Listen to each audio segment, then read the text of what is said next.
What do you want our icebreaker to be, MJ? I think everyone should go around, since it's been so long since we've talked, it's kind of like the start of a new season. It's been like over 7 days. It's been like 9 days. I think that everyone should go around and say who their favorite superhero is. Andrea, please start. Um, my favorite superhero is Captain America. Do you Why? think do you think this is gathering the attention and keeping viewers around? It's not about that. It's about getting to know each Okay. other and I like him. enriching our personal connection. I think why people come back to this podcast is not for any of our takes. Let's be clear, Andrea. No one is coming back to see what we have to say. They like the vibe and they like the energy, and I want people to know that we like Really? their vibe and the energy. I definitely feel like I've been starting to feel more like a true motorsports analyst. Today I So, had to Google what pylon meant in NASCAR. okay, just give your favorite superhero so we can get to the motorsports. Why are Come you on. so negative? We haven't Come even on. started yet. Come on. We have. We've been recording for a minute and When 15 everyone's in the seconds. comments saying that MJ doesn't laugh at Andrea's jokes, I want them to remember this bit and how poo-pooed it's getting. What's your favorite superhero, MJ? Tell me your favorite superhero right now. We're Oh my god, already I'm so 2 glad you minutes asked. in. My favorite superhero, we're a minute and a half in. To let's try not to be dramatic. They're already gone. All the viewers are gone. Just what is your favorite superhero? You can timestamp this so they can skip it. My favorite superhero is the Red Hood. I don't know what that's too niche. Of course you don't. It's not too niche. Are you trying to fucking call me some sort of like normie or something? Yeah, no, I I'm don't know what just that saying. is. It's just Did the they make thing a you said to me. feature film about this character? No. There's a film about the Red Hood, When did it come out? like the 2010s. Oh, You were well, I wasn't alive, there. Queen. I wasn't there. I wasn't there. I wasn't there. I wasn't in Gotham City when it happened, so I don't watch DC movies. I only watch Marvel ones. And I don't even watch those really. With love, I lost track. They began to make there too was many. too many. It became Yeah. like they were like, "This is going to be a 3-hour movie," and I was like, "Okay, well, I'll clock in when you start being reasonable." I think. Yeah. The last one I saw was Civil War. I haven't been here Oh. since. I was gonna say that was very long ago. I was left in the dust. No child left behind. I was left behind. Marvel Damn. left me. Okay, now everyone in the comments write who your favorite superhero is, and now we can start the podcast. Hi everyone. My name is Andrea. And I'm MJ. And this is, believe it or not, another episode of Laps Down. I know you guys have been thrown for a loop the first couple minutes, but it is another episode of Laps Down. And we're so excited to be here. We're sorry we're a little late, but we had such a wonderful weekend. I wanted to start off our episode today by giving a huge shout out and a huge thank you to ATYL Media for letting us cover the Iowa doubleheader for them. Be sure to check out their socials, which I'll have in the show notes, because me and MJ do contribute IndyCar content to their socials, including their YouTube. This week, MJ is doing the race preview. So the next episode of 4 Laps is going to go up on Thursday, and it is going to be a race preview of what to expect in Toronto. So it's a fun little thing. You can go there and get a little preview of the race. You can come here and get a little recap of the race. We're really sandwiching it all together for you. And they also obviously cover a lot of other motorsports too, but we just do the IndyCar stuff for them. Party. You don't want to say you don't want to say thank you, MJ? If you don't say thank you, you're not going to get it again. MJ. Okay. We didn't have an F1 race this weekend. Thank God. You know what I mean? It was like we already had so much going on. I really couldn't have done it. I couldn't have given less of a shit about F1 this weekend with love. But we did have a little fun bit of news. Raise your hand if you cheered when Christian Horner was fired. We all cheered. We all cheered. For the audio listeners, MJ's hand was raised and so was mine. I mean, I obviously am a Max Verstappen fan. I think that Red Bull is an interesting concept. I think it's fun that they're not like a car manufacturer and yet they're still in F1. I think that Red Bull just gives like fuck it vibes in all of their branding that I think I vibe with. You know what I mean? It's just Christian Horner was kind of ruining that vibe for me. And now he's gone. Hate that guy. Hate that guy. Rats. He's gone. So sad. First of all, you think you're going to just fuck over Ginger Spice and it's going to be cool with me? No, it's not. Second of all, you think you're going to abuse your power as a CEO and like get away with some internal investigation into your sexual relations within the company? Yeah, internal investigation doesn't mean much to me when you're the CEO. Sorry, that doesn't really count much for me. Third of all, I don't know. You just generally piss me off. Your face is kind of like annoying to me. So thank God it's been replaced by the V-Carb team principal. Is that who that was? Yeah. He's the V-Carb team principal. And then a guy, I don't know who the fuck he is. He like was somebody that Red Bull recently acquired from a different team, is now going to become the team principal for V-Carb. But I think that the team principal situation, I think his name is Laurent, something of those. I just call him the V-Carb team principal, okay? And now I'll just call him the Red Bull team principal till I learn his name. He seems really chill. He seems like a very professional type of guy. Like V-Carb has been very successful this year, considering that they're supposed to be the JV team, and they're often doing better than Red Bull. And I think he has a great relationship with Yuki, so I would love to see this mean some good things for Yuki's performance on the team. Maybe like it'll change the environment for Yuki, take some of the pressure off of him. I don't know. What are your thoughts? Did I go too hard on Christian? You looked at me. No, I was just confused. How did he fuck over Ginger Spice? He's married to Ginger Spice. He cheated on her. Yeah, I know. No, he cheated on his wife with Ginger Spice. Oh, but and then he cheated on Ginger Spice with his... And then he cheated with Ginger Spice with this girl. And then got the girl fired from the company after... you know what? This is all alleged and I don't have time to be sued. I don't have the time nor the money, frankly. But like... I'm happy now Ginger Spice won't even do a Spice Girls reunion. They don't want her. It's rumored to be because of Christian Horner. Well, yeah, because she stood behind her husband when...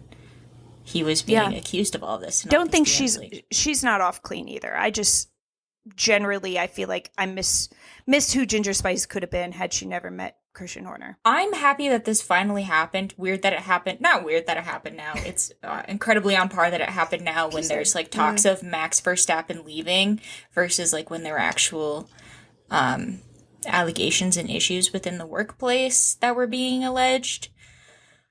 Yeah. But I don't know. I just like at the point, I don't know. I'm at the point where I'm like, Max, apparently he's on vacation with not Christian Horner, with Toto Wolff or something. People are like tracking them on their yacht, which I'm like, that's incredibly creepy. Please, we have to stop doing that. Yeah. I don't know. Apparently interested to see though. They started tracking them because Ralph Schumacher gave up the gig. He said they're going to be vacationing together in this location this weekend together, talking about contracts. And then everybody looked. And I was like, Ralph, why were you told that? Do you think maybe in confidence you weren't supposed to share that? I don't even know who that is. Mick Schumacher's uncle, Michael Schumacher's brother. Does he work in F1? I think he has like a commentary-ish type gig. Used to be a driver. So yeah, he must have heard the rumor and then he like tipped off all the weirdos that wanted to track their yachts Very and their gossip planes. Girl of him. Yeah. Weird.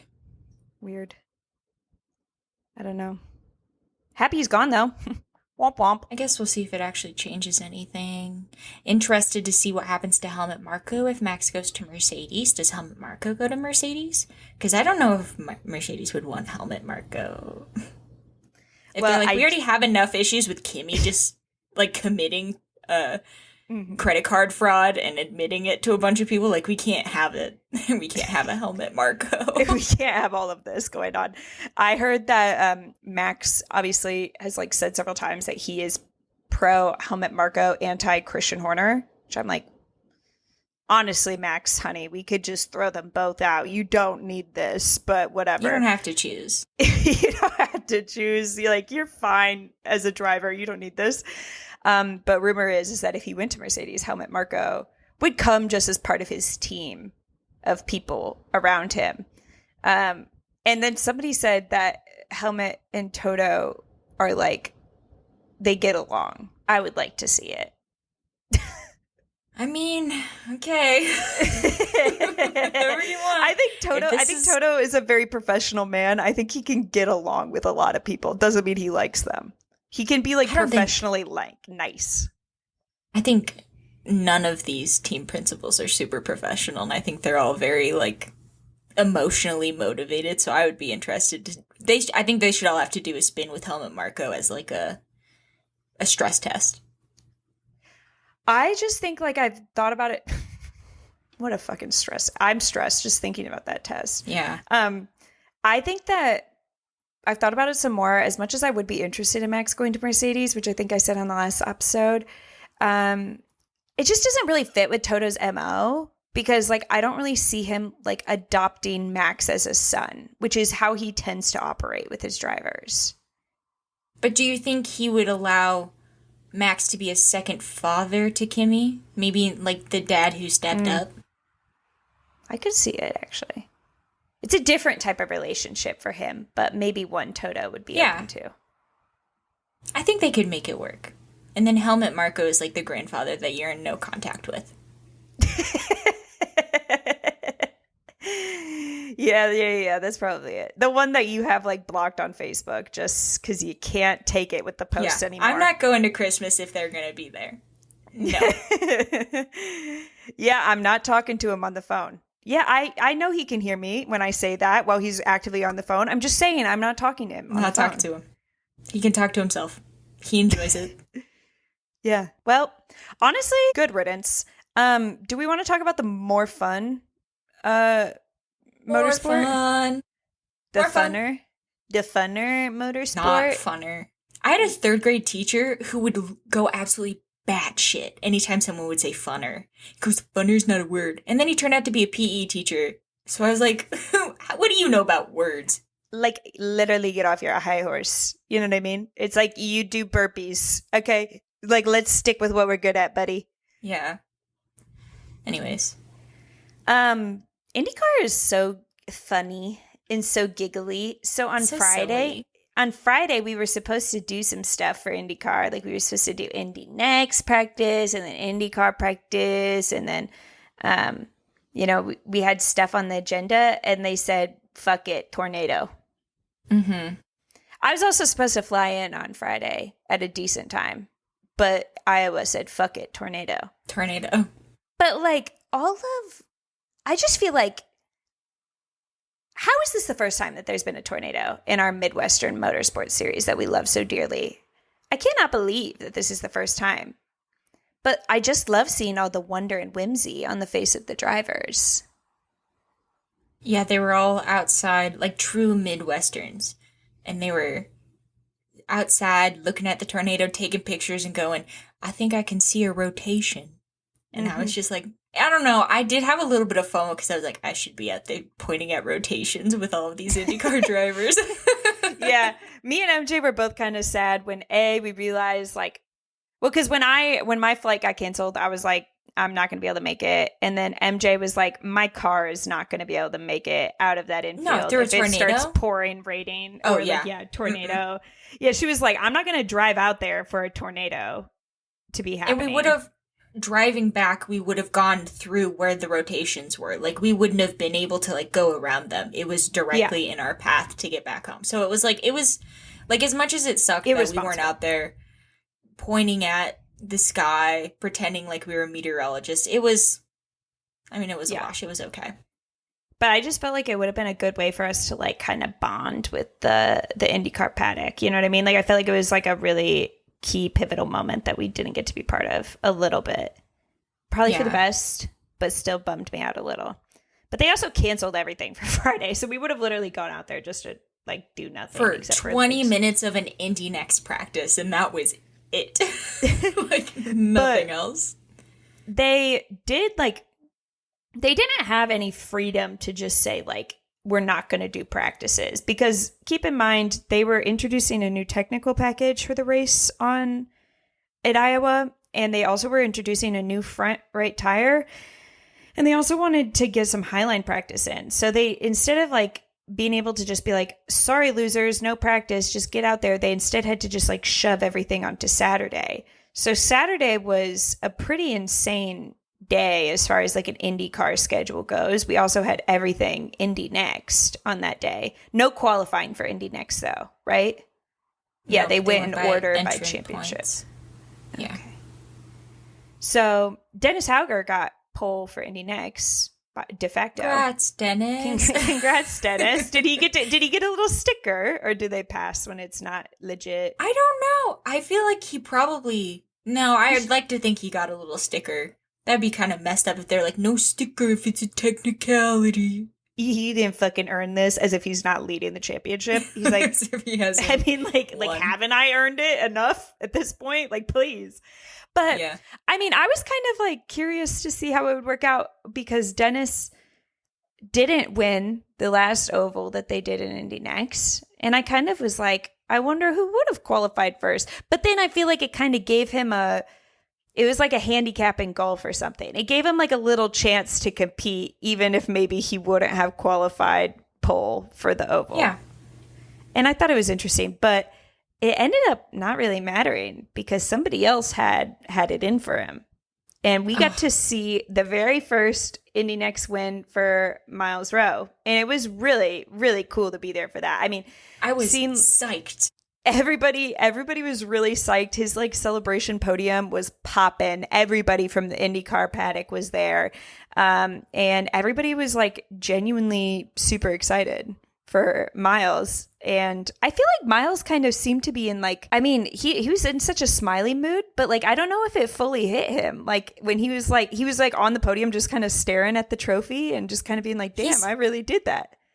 He seems to be just kind of more of like a chill guy. You think that's just his demeanor? I do a little bit. Yes. But I mean, what a race after last week at Mid-Ohio? No, 2 weeks ago? Last week. Yeah, last week. July is hitting me hard, and it's only, the second weekend.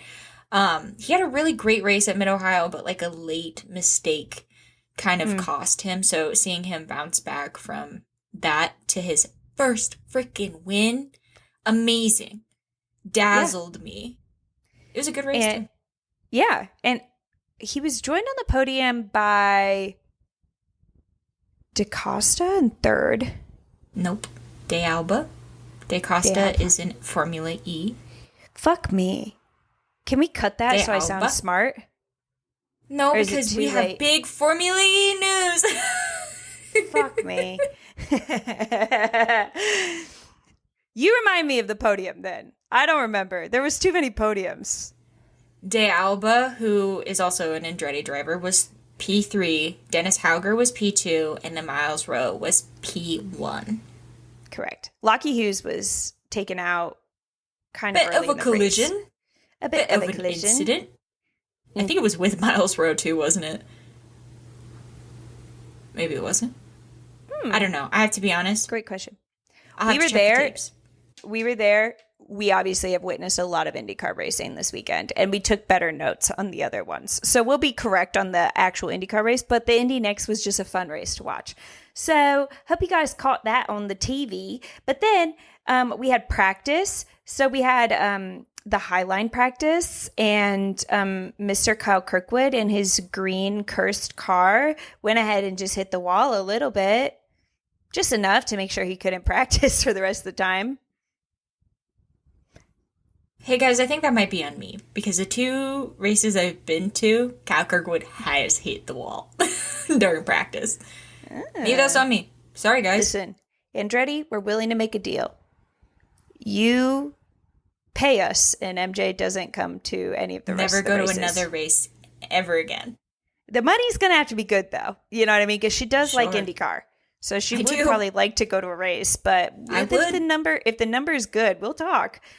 We also saw a little bit of like a Pato Award spin coming out of the pit lane. in practice. He was like kind of booking it out of the pit lane and spun a little bit. And everybody was like, ooh, scary. Look how bad the grip is. Like trying to like make analysis of it. But later in the day, after he, spoiler alert, does pretty well in race 1, Tony Kanaan tried to say that was actually on purpose. The spin he did in practice was actually on purpose. He was practicing for the big move that he was going to make in race 1. Now, do you think that is a load of hooey, or do you think that that's true? I think that's definitely something Tony Kanaan would say. And I'll leave it at that. I actually would love to have somebody ride for me like that, though, to be like, Andrea actually said DaCosta instead of D'Alba because her brain is just filled with so much motorsports knowledge. Like, you could truly never come to understand like how smart she really is. Like, I need a Tony Kanaan like spin on everything I do bad. Yeah. Unfortunately, you're stuck with me, though.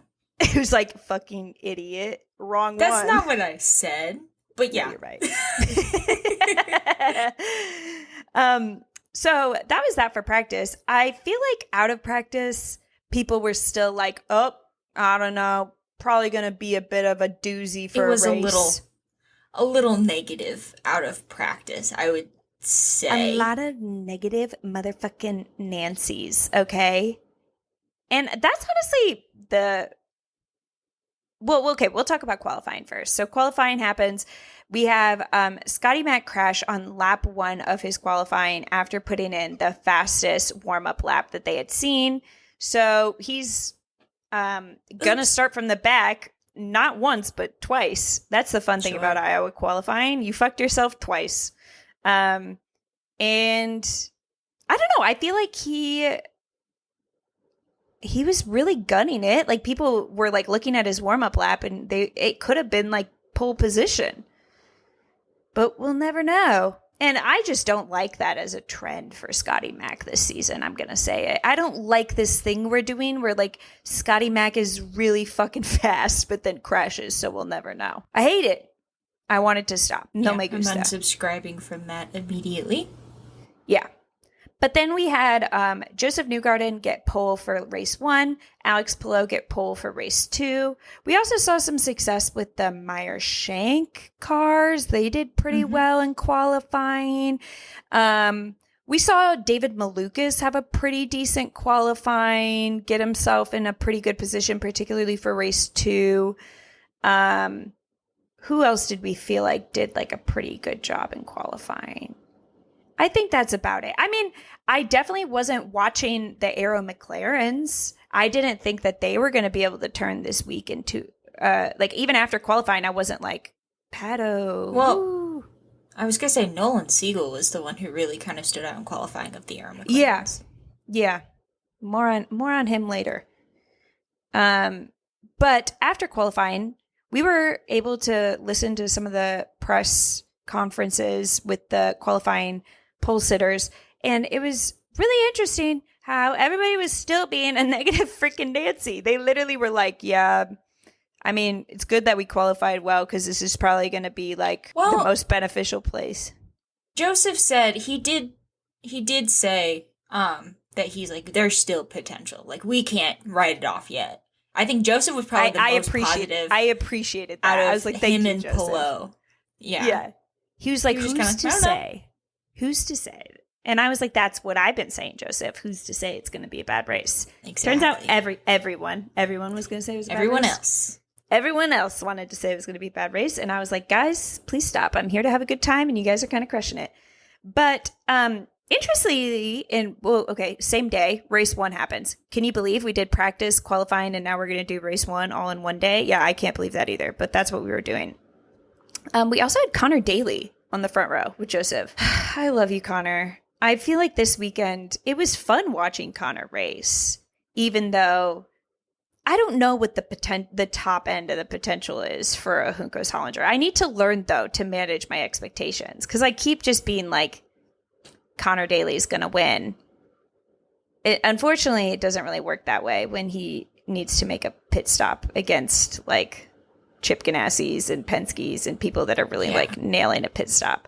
And he was maintaining track position really well, like staying up in like the top 5 and stuff most of the weekend, but like visibly slower than the other cars. Like there was usually like a pretty hefty gap between whoever was in front of him. And he was just kind of being a good defender from whoever was behind. But what were your thoughts on, do we want to just recap the whole race? Do you want to talk about Connor Daly as a whole? What do we want? Do we want to just do the whole race 1 and then race 2? Yeah, I think we just do race 1 and then race 2. Okay. Yeah. Well, if I spoil if I talk about somebody and then I talk about what they did in race 2, you guys are going to just have to take the spoilers. Most people who are watching this on Wednesday, if they wanted to watch the race, they would have by now. That's so true. Christian Lundgaard, I don't know if you caught this. I did not. I didn't realize till I watched the broadcast that he couldn't originally get his car started on the pit lane. I did not notice that. I don't even know if I noticed that. That was so long ago. Yeah, you're right. No, I feel like we did talk about it with Mike. Oh my God, guys. We met such a great friend in the stands. Mike. Yeah. What's his... Let me pull up his business card. Yeah, I took a picture of it. He was so great. We ended up sitting in the stands to watch the race because it was like, it's just such a great view. And we noticed that everyone around us was people from teams, people from media. It was just like everybody just watched us from the stands. We sat with Doug Bulls for a little bit. We would literally just see like... I fangirled a little, I'm not going to lie. I know, I was like, who is that man in a long shirt and pants walking to sit by us? I was like, MJ, that's Doug. And Mike was like, yeah. I was like, yeah, we know. Don't be weird. I was like, sorry, Mike. I've just never seen Doug Bulls before. Mike is owner and editor of The Pit Window. And he's been like going to Indy 500s for, I think he said like 50 years. I don't know. But he's very well known he was a delight to sit by, truthfully. Yeah, we would like be conspiratorializing what we thought people... Shut up. Every syllable of that word just fucking kicked my ass. Every syllable of that word just kicked my ass. We would be like, oh my God, like, do you think that person's feel saving? And he'd be like, I don't know, I kind of think he is. And then he would be like, okay, guys, I have some insider info. Like, by insider info, he meant Twitter. And he'd be like, this is what they're saying. And I'd be like, thank you, Mike. It was so fun. Yeah. It was like, he had a lot of, he was a good resource too, because I would ask him, I wasn't quite sure what the pit or the fuel window was. And I was like, hey, Mike, you're talking a lot about they're going to need to stop a couple more times. What do we think the number is on that? Yeah. He'd be like, well, here's how long I think they could make it. Here's how many laps we have. Yeah, I'm like, it was really good. He was our like personal crew chief. I feel like he was giving us the fuel and the tire breakdown, and I appreciated it. We also had, so we start and we have to basically immediately redo the start because Colton Herta spins out into the grass on the start. I mean, he's fine. He like gets back out on the end of the line, but everybody was like, bruh, we were just getting going. And it was pretty boring, I will say, for the first 50 laps. I mean, that was basically it for like the first 50 laps. It was like that crazy start. And then Christian Rasmussen almost crashed on lap 41, but he had like a pretty massive save. I didn't really catch that watching in person. I caught it. The broadcast was like flipping out over it, and I kind of get it. It was kind of cool. But I don't know. I feel like we were just hanging out. Joseph was lapping a lot of traffic until he got behind Colton, and then he just kind of was like, I'm gonna hang out behind Colton. Like, I'm just going to take care of my tires, maybe do a little fuel saving, see what this strategy situation is. And that was about it for the first part of the race. And I thought, man, these people have won. They've won. Iowa's going to be a freaking parade. And here I am being hopeful and wanting a good time. But the fucking haters, they won today. I was scared, MJ. Were you scared? No. We were going to do 2 laps of this, or 2 races of this. 2 laps. That's just always only the daunting 2 thing, because it's like at least if it's a bad race, it's like it'll be over by 6:30. But it's like, no, actually, we'll be back here tomorrow at noon. Yeah, but But then, I mean, Jacob Abel was fine. So I can say this. He stepped in and he decided that we were not going to have a boring race. And he spun and hit the wall a little bit on turn 2. He went to the high line, lost it, and hit the wall. And he's fine. The car was not fine, but he was fine. So am I allowed to say that he saved the race a little bit? He stepped in when we needed it most? It definitely spiced things up, that's for sure. I was getting scared. But then I feel like they showed this on the broadcast of Christian Rasmussen going up and around Jacob and kind of like rubbing his tires along the wall as he did it. Everyone else is just normal, going along the bottom around Jacob. Not Christian, though. He's like, hey, let's go up and around him. What the fuck's wrong with him? With love. With love. Why would you do that? You're so scary, maniac. Christian. You're so scary. Good. And it pays off for him. Like, I would say 85% of the time it's paying off. A super high number, in my opinion. Yeah, the broadcast is always like, he keeps fucking getting away with this shit. Like, they're like, this guy's insane. Why does he just never act like a normal person? They're like, what a dumb move. What an idiot move. But it was incredibly impressive that he pulled it off. Like, whoa, even I can say as a former driver, that was incredibly hard to do. And I was like, okay, so what is it? Is he an idiot or is he the next Alex Palou? Like, what's the tea? Even when he crashes, they're like, that was a great crash. Yeah. They're like, yeah. Like, that's the perfect way to crash. I don't know. I don't know. I don't know.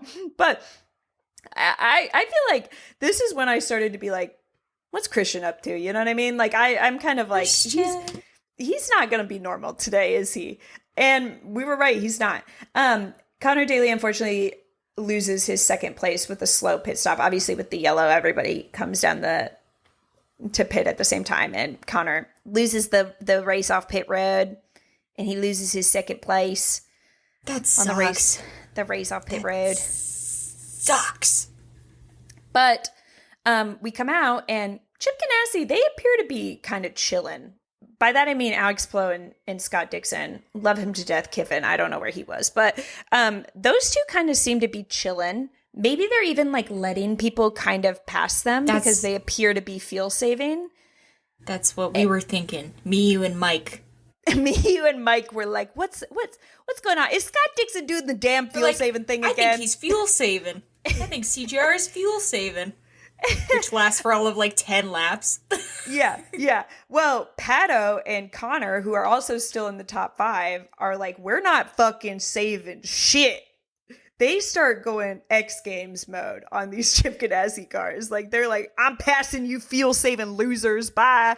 And I feel like I didn't really notice Pato until this point. He starts really like putting the moves on people. And I remember writing in my notebook, because we couldn't really talk to each other, we should just do whatever Scott Dixon is doing. And I think that this is the only time that maybe you would have been wrong. Only time ever in history of IndyCar. It's never happened before. Every other time you should do what Scott Dixon's doing. Not this time, but every other time. Every other time, it's a good bet. Also, Callum and Christian Rasmussen start bumping wheels. And then Callum, he goes, he's hitting me. And then his spotter goes, hit him back. So, dude, I don't know what got into Callum in this. I don't know if it was because he saw his first tornado. I don't know what it was. But this man, he was like one of the only cars who was like confidently like, yeah, no, I know where the high line is. I'm going to do it. Like the entire race. Him, and of course it was him, and he got into it with Christian Rasmussen, which is a guy you never want to get into when a high line is iffy, because he's going to make you take the high line. But, I mean, he had a phenomenal race for 90% of it, I would say. I feel bad for Callum, because walking away from this weekend, you will not feel like he did a good job, but he did do a good job. It was like just the results did not work out for him. But what are your thoughts on a spotter telling somebody to hit him back? Do you think that would be helpful? If you were a driver, would you want to hear that? Like, it kind of makes Callum sound like he's a little bitch. Like, he's like, well, then fucking hit him back. Like, why are you fucking telling me? I think I would feel like, well, how much do you want me to hit him back? Is this like an Austin Dillon thing where it's like, wreck him? Like, should I take him out? Like, what, how do I gauge how much I can hit him back? How much do we have in the budget to wreck this car? How many tubs did we bring with us to Newton, Iowa? Like, what? Do we have a backup car for when I fucking wreck Christian Rasmussen shit? Right. I don't know, but I hope Callum I want to see a Callum a lot that starts taking the hit him back route. I want him to be chaotic. Sometimes I feel like Prema is missing that. Have we seen Robert Schwartzman? Do you know you were there. The amount of times where we go, which one is 83 again? Because it's getting pretty close to the front. And we're like, it's Callum. And then we're like, it's Robert. It's Robert. He was giving chaos in the second race. Gun to my head, I could not tell you where Robert Schwartzman was in this first race. I don't think I saw him once. I'll look just for... he's one of the cars that he blends in so much with Callum that I think the whole time I thought both of them were Callum. Yeah. They gotta switch those two cars up a little bit. Like, I literally could not tell the difference. Yeah, because they were right next to each other. P20 and P23. Aww. How was I supposed to tell them apart? Yeah, they just come by in a little blur. They look the same. Yeah, a little Italian blur. A little Italian blur. Italian Blur, a new hit band hitting the Italian Blur. They have song number 2, but instead it's... What's 2 in Italian, do you think? You know what? The joke isn't even really fucking worth it. You know what I mean? Like, sometimes I have to just be like, the joke isn't even worth it. I'm going to just move on. Oasis is better. Anyways, lap 153, otherwise known as 153, Kyle Kirkwood ends up in the wall on wall 2. Ends up in the wall on turn 2. God, I just can't today. You're doing I can't good. podcast. You're doing good. I can't do this any longer, MJ. You're doing a great job. Is so hard. Your brain's actually so filled with different motorsports facts that it's hard for you to get it out in the moment, but we know it's just because you're a secret Jimmy Neutron of motorsports. Thank you, Tony Kanaan. So what happened to Kyle Kirkwood? Kyle Kirkwood had a right front tire failure, which, watch the space, is that the new tire? Bit of a trend. Is that the new tire? Yeah, what? it is the new tire that they did not test prior to the Iowa race. That's sure. Good. Sure. Do you think that's why NASCAR introduced a new tire for Dover and said you don't actually need to test it? It makes it more fun if you don't. I was wondering. They saw Iowa and they were like, wow, that was fun. People are saying that was a really good race. Why don't we? Does Dover have issues like Iowa does? I think some people don't like Dover.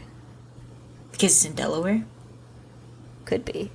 I love Delaware.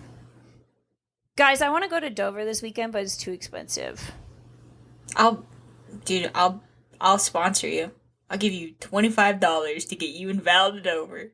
Everyone, comment your Venmos below, and she will request $50 from you too. That'd be right now. No, can you believe they're charging 63 doll hairs for a Xfinity race that's not sold out?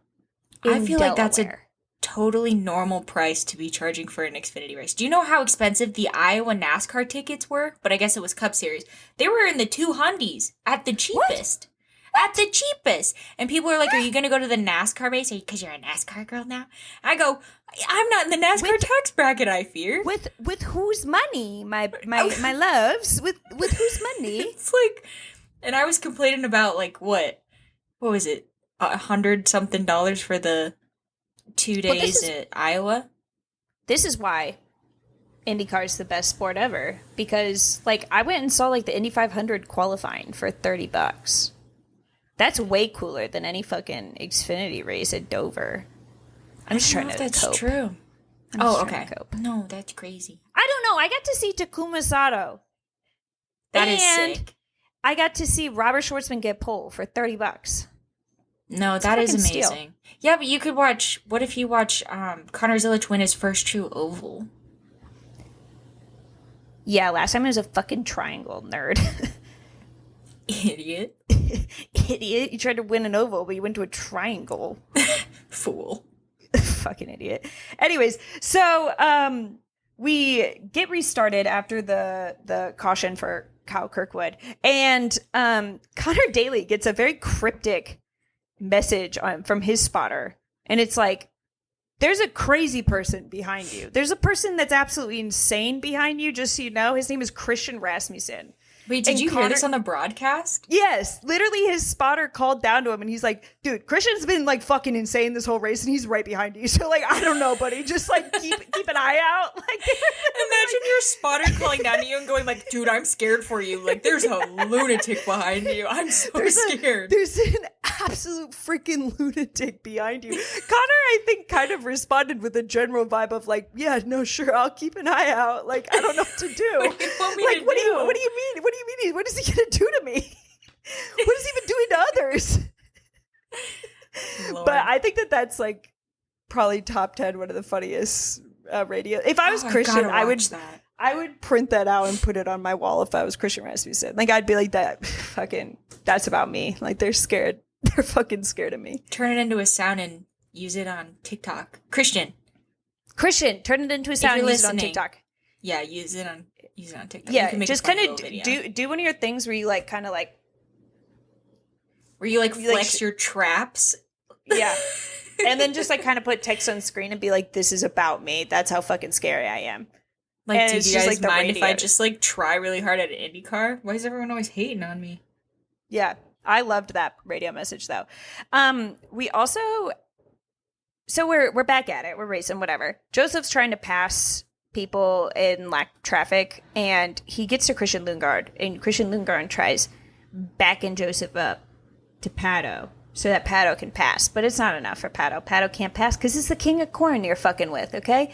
You just can't fuck around and pass the king of corn. That's my king. Allegedly. Allegedly. He's the king of Iowa and corn. Double whammy. Do you get the corn as part of king of Iowa, or is it two separate titles, do you fear? Do you think he's king of all corn or just the corn in Iowa? Whoa. Those are hard questions. Sorry, I thought you were prepared. I thought maybe it was like in your in our Pledge of Allegiance to the king of corn. Yeah. I mean, it would have to be. The only reason why I think it's the king of corn is because Newton is like in a cornfield. But like Iowa, he'd technically be the king of pigs. There's something to think about. Y'all got fucking hella pigs. We are big pork people. Something to think about. We then have Newgarden pits with 42 to go. He has a slow stop, and this is a lap before Pato pits, who is chasing him, and then Pato guns it with cold tires to come out of his pit stop in front of Joseph, because he couldn't pass Joseph on track, and this was like his key to the win. And if you guys remember, if we call back to what Tony Kanaan said, where he said the practice spin was actually him practicing for this moment. So that to me says that Pato was like in his trailer or whatever, being like, I'm never going to be able to pass him on track. It's the fucking king of corn. You know what I mean? Like, it's not an easy task. Like, I got to come up with something different.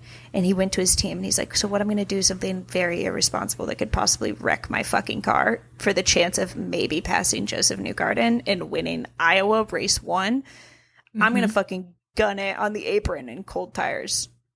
But like, the crazy thing is it works. You know what I mean? It worked. Yeah. It worked. Everybody's fine. And he's the hero. He's a hero to everybody but Joseph Newgarden. Fucking hates that guy. He was mad. But then he's trying to chase down Pato. And what happens? Nolan crashes on lap 245. So he came down a bit too far and just lost it. Hits the wall pretty hard on turn 2. Yeah. And he gets out not immediately. He's definitely helped out a bit, and he has like a bit of a limp. The broadcast was kind of like he might have like slammed his knees together, or his feet might have slammed onto the pedals as like the car was crushed into the wall. James Hinchcliffe also was like, he could just be like really fucking dizzy because you are just going so fast on this short track that you can get really dizzy, and you come out on banking. So like, it's kind of hard to walk when you get out of a crash like that. We don't really hear much from him. I'm assuming he just went to the medical center. I saw an interview with him after the race, but he was in there for a bit. And we later find out that it was a concussion that made it so he wasn't cleared to race the next day. So that was that on Nolan's weekend. Super scary crash. And I kind of am glad they did this. They just decided to red flag it because they showed like the guys trying to repair the wall and like the safer barrier and stuff. And they were in such a rush because lap 245 is when he crashed. They did some laps under caution. The laps were ticking down. IndyCar really wanted to end under green. I'm assuming just for like entertainment purposes. But like, you don't want to be like rushing the guys that are like trying to fucking weld the wall together. So they just red flagged it. Did you think that was a good decision? Yeah, because from what it sounded like, it was going to take them the entirety of like the yellow laps to finish what they were doing on the wall. So I think that was the right decision. We were kind of wondering, we're like, why didn't they red flag it earlier? But I think it was just because they didn't have like a time frame. They're like, we're not fucking welders. I don't know how many laps it's going to take them to do this. So when they get like the message that they're like, oh, it's going to take us at least 10, 15 minutes to do this. It's like, okay, well then let's just pull them all in. Yeah. So they red flagged it. They all came and sat in the pits. Unfortunately, we never got an explanation really. Except for just engine issues, but Alexander Rossi was pulled at this point. They were like, he's not going to rejoin after the red flag. We were watching one of the big screens that they have because we had made our way over to like where the podium celebration was. And so we were watching one of the big screens of the Nolan crash. And then I just like looked down and I'm like, why is Alexander Rossi's car like going by right in front of us right now? And like the whole team was with it. And I was like, but we didn't ever hear anything, so I assume it's engine issues, which is something that's been plaguing that team for a minute. Yeah. Not Christian, though. Christian said, stay safe. Well, Christian had the engine issues. Or testing. I don't know if it was an engine issue. I think it might have been a right front issue, but just destroyed the engine. Was that what it was? I'm not sure. And then he had to get a new one, which caused the grid penalty for Mid-Ohio. Right. And then he didn't have enough fuel. That'll do her. You know, you gotta put fuel in the car. It ain't got no gas in her. So they sit on the pit, or just like in the pits for the red flag, and they start doing that thing where they like start calling down to the drivers, and they call down to Pato, and he's like kind of not fucking around. He's not really interested in being on the broadcast, it seems. He's just very like clocked in. He says that you can race the high line, and he's doing it. He is like, I'm ready to go. They're like, are you nervous? You got the King of Corn behind you? And he was like, I don't give a fuck who's behind me. Like, I'm in front of them. Like, that kind of attitude. He seems very game-faced. And that's when I started to be like, yeah, I think Pato's really about to win this thing. Like, I should have been more nervous for him, like, with the restart and everything. I think Joseph really obviously wanted this win, but, like, Pato had, like, a real fire under his butt to turn this into a win. And it's kind of weird because, like, coming into this, I did not have Pato on any of my predictions to win this race, which honestly maybe is an oversight on me because he's done well here in the past. I guess I just am so blinded by, like, the success Penske had here. And now here we are at a red flag. I think at this point, Will Power was in third place. Scotty Mack had put on a barn burner from last and made his way up to, I think at this point, at least the top 5. And I was like, Penske is going to sweep this thing up until this point. And then I was like, no, Pato seems pretty determined. But then we came out of the red flag. Callum hits the wall. What happened with Callum here? Did you get like any idea? I didn't. It just seemed like he lost it and hit the wall, but he kind of was like determined, I think, to just bring it back in and to create as little of a fuss Yeah, as he possible. was driving down pit lane with his rear wing just like bouncing behind him because it was like Yeah. almost completely detached at a point. I was like, hey, you know what? The show must go on, Callum. You're so right for that. Yeah. But Pato holds off Joseph, wins. Will Power in third. And Scotty Mac ended up in fourth from last. That was, I think, the most exciting thing to watch of race one. Just a constant in the background, Scotty Mac like picking up places. Christian Rasmussen and Scotty Mac are basically like the hero, like claimed by the commentary as like the heroes of race one. Like they're like, congrats to Pato and Joseph and Will, who cares? But like entertainment to watch, it was Christian Rasmussen and Scotty Mac. Those two were I agree. going for it on the high line, low line. They didn't care. They were making up places like crazy. And Christian's now dubbed a oval guy by commentary. They're like, you're an oval guy. How interesting is that? I find it like, I don't think that's what he had, like was supposed to be. I don't think he was supposed to be an oval guy. No, because last year he was only part-time for Ed Carpenter, because Ed Carpenter was the other part of the time. And he mostly did road and street courses. So the fact that he's come into this The year, oval guy. got his first podium on the, at Gateway, did pretty well at the Indy 500 if it weren't for other things. And then knocked our socks off at Iowa. I fear he may be a soon-to-be oval merchant. Keep your eyes out. Do you think it's just because ECR is a good car for ovals? Could it be that he's just a talented driver? He tries his best in road and street courses, but they're not set up the way that other cars are at being successful at that. Do you buy into that at all? I would almost hesitate to do that because both of the cars are set up similarly. I would say, and I wouldn't say Alexander Rossi has stood out to me as like an oval guy this year. So I would say maybe it's an oval car. I do think that's fair to say that they are stronger on ovals just in general. But I would also say that I think that driver may really like what he can do on ovals. Yeah. Do you think that I'm curious, like if he is driving this way out of a place of wanting to keep a seat? We're kind of like getting to the point where like the season is wrapping up. We don't have that much longer of IndyCar. Do you think that like he's doing enough to like, I mean, because he's entertaining the crowd, but entertaining the crowd might not be enough to keep a seat. I mean, it's hard to tell because like his results, I think, are enough to keep a seat. Especially like if you compare him to his teammates, I think he's doing perfectly fine. But mostly, I think that he's driving like this not because he wants to keep a seat, but I think this is in his blood. I think this is in his DNA. I've always like wondered, like, is this desperation or is this just he might be a little crazy with I don't know. He does drive like he's desperate, but he kind of makes it work. Like it's not desperation; it's more like hunting. Yeah, like he's like, I'm looking for something. Very clearly, but like I think he's confident in his skill. It's paying off. It's a delight to watch. I would be bummed as heck if he doesn't move forward with.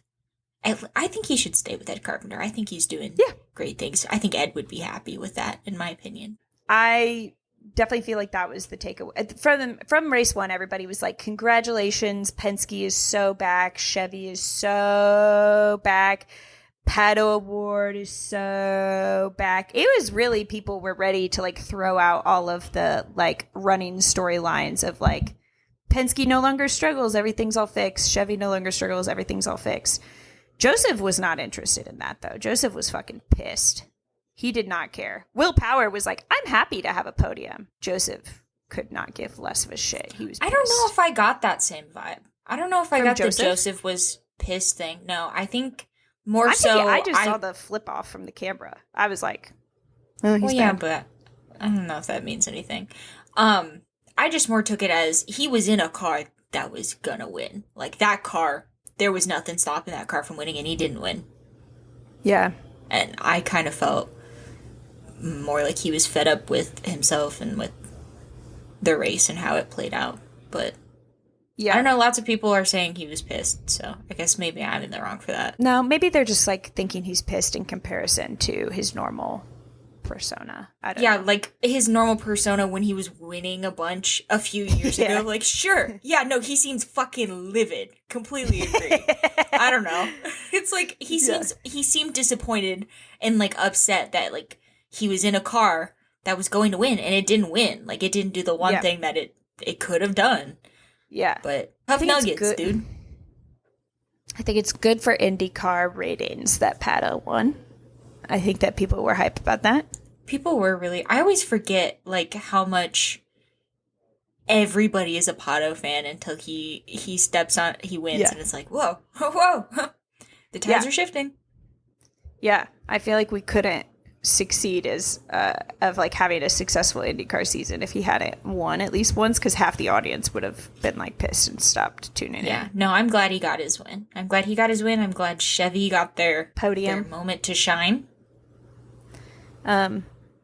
Race 2. Anything else on race 1? No, I don't think so. No. I thought race 1 was a lot of fun. I enjoyed watching it. And then everybody was like, wow, is Iowa fun? I was like, Everybody said, we'll decide if Iowa was fun after race 2. I know. And I was they like, were all like, I already had fun. They're like, we don't want to speak too soon, but I think you can race at Iowa. Meanie heads. So Nolan was out with an injury. Now, I'm trying to remember. You explained it all to me at the track. They asked if Tony Kanaan or Linus or somebody could fill in for him. Was it going to be Tony or Linus? It was going to be Tony. They had essentially gotten him like fitted in one of Pato's suits and was getting him in the car. And then they just didn't have enough time to make him the reserve driver, which I think was probably for the best. So they just opted to pull the entrant. So the number 6 just didn't race at all. But pretty scary, I guess, to like kind of just like be confronted with the fact that Nolan was literally not cleared to race the next day. Like, was badly hurt the day before. I guess we can talk now about like how it was then later announced that we have a race coming up this week. Linus Lundqvist is going to be like on reserve if Nolan does not get cleared by Thursday. Just like a PSA, by the way, guys. It's probably not great that Nolan is that injured. That means like if they're thinking he could not be cleared by Thursday, that means like it's a pretty serious injury. But that's just a PSA. Anyways, any thoughts on the number 6 Arrow McLaren situation? It's interesting because Linus is kind of a Honda reserve driver, kind of, sort of. The situation is, and for those of you who don't know, Linus Lundqvist drove for Chip Ganassi Racing last year in the number 8, which now Kiffin drives, but unfortunately, due to the charter system, the teams were only allowed 3 charters, and the reason why Chip Ganassi had 5 cars anyways is because they were grandfathered in. That doesn't really matter anymore. That's now all history. But so they had to condense from 5 entrants to just 3, which means he lost his seat, and so did Marcus Armstrong, who was able to pick one up with Meyershank Racing. Linus has been kind of left in limbo this year, which is unfortunate because he did a pretty good job last year, especially as a rookie. But he goes to, from what it sounds like, he goes to a lot of the races on his own dime just to like make himself available. Like he's always here. We kind of heard about during the Indy 500 when Marcus Armstrong had his crash. It was like practice right before qualifying.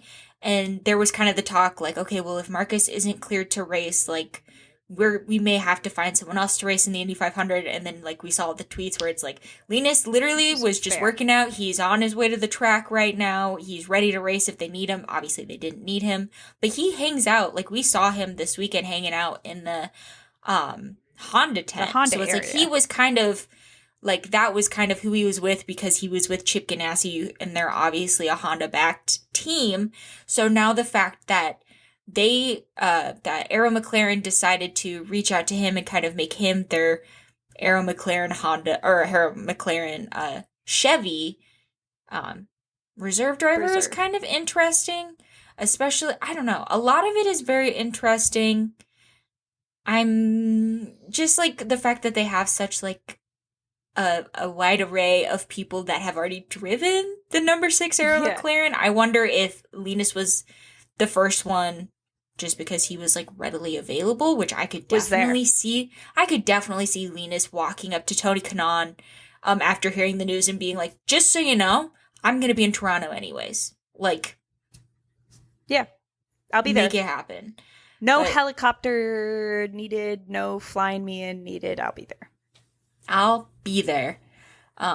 So I guess we will see. Obviously, we hope the best case scenario is that Nolan is healthy and he feels good and he's ready to race this weekend. If he isn't quite to that point, if he doesn't feel like he can race this weekend, it'll be interesting to see what Linus can do after not being in a car for so long, especially at Toronto, which I don't believe was a great track for him last year. But we'll see how it plays out. I mean, I would love to see what Linus can do, but not in this sort of situation. I feel like it would have been like more interesting to just see somebody. I don't want to see Nolan, I guess, not get cleared to race is what I'm saying. So it's like, yeah, no, it's cool that Linus could get another opportunity. Not happy that it like comes at the expense of like another driver having such a bad injury that they are still out a week later. That is probably not great. And so I don't know. It's interesting. We'll keep an eye on it. They're supposed to, I guess, they're probably going to announce something on Thursday. I'm assuming. Yep, they'll know on Thursday. So if this goes out tomorrow on Wednesday, guess keep your eyes peeled. You might find something out about Arrow McLaren soon. So he was out with an injury, didn't have a number 6 car in the race. We have Alex Palou on pole, and we have Felix Rosenquist lined up right next to him. I feel like you and I we both were like, okay, so it's either going to be Alex or Felix that wins the race. I think that we kind of... Wait a minute. My prediction was Alex won the race. What did I predict? Oh, wait, I remember what I predicted. I predicted Scotty Mack. Because I'm a fucking idiot. Hey, well, not all of us can be geniuses. Yeah, not all of us can be good at predictions, it appears. Yeah, I thought it was maybe going to be Scotty Mack. I just thought he was going to be on such a high from being the biggest mover the day before. I think it could have been. I truly do think it could have been had he not been taken out on the first half of a lap by Devlin DiFrancesco, who suffered an engine failure and just spun and then collected. Is that what happened with his spin? That's I guess I didn't what realize was reported. He had a bit of an engine failure. That's what was reported. That's what I saw. Whether or not that's true, it's none of my business. Well, I didn't like to see it. Seeing on the first lap, Scotty Mack in that beautiful blue car just sitting in the grass getting towed away, and my prediction getting towed away with it. It was supposed to be, wasn't it like his 1,000th lap or something? Lap. No, he's 1,000th lap. Way. I guess had already been hit. No, 10,000 or something. Oh, 10, because I was like, 1,000 doesn't make sense. 10,000 lap, and then he tweeted something like 10,000th and a half. And then I think, was it Nathan Brown who said, I'll give you 75? Because he actually got crashed into. He got crashed into on turn 4. Because he ended up in the grass of the infield. So yeah. So that's like 0.75. I agree. I'd take Keep that. at it. Keep at it, Scotty Mack. You know what I mean? Like, don't let them limit you. You don't give up on your dream of being an IndyCar driver. Keep going. You've got real potential, bud. So then when we get started again, Will Power starts kind of like pushing through the field. And I was like, whoa, look at Will Power doing all those overtakes. And then I was like, okay, he's getting overtaken a lot now all of a sudden. What's going on? Turns out Will Power, no power. No power, no seatbelt. Lost power. Dude, hate it when that happens to Will Power. Poor guy. Freak. So now we have, we're on like lap 10. Penske's both DNFs. 2 of them out. and I'm just like, Joseph, I swear to God. It's like, we got to keep some eyes on him for the rest of this race. They showed a graphic on the broadcast, it's like the most amount of DNFs in a season for Penske since 2000. Yeah. Like, yeah. Checks I mean, they've out. had a lot. I could see how that would be the stat. They've had a lot. But this was like a day after we said, like, Penske's so back. What happened? What did you... Sometimes being back isn't a permanent thing. Sometimes it's just a temporary solution to a much larger problem. They weren't really back, were they? They were around. I don't know if they were, like, back. Like, they weren't here with us, but they were, like, definitely, I saw them, like, around. Yeah.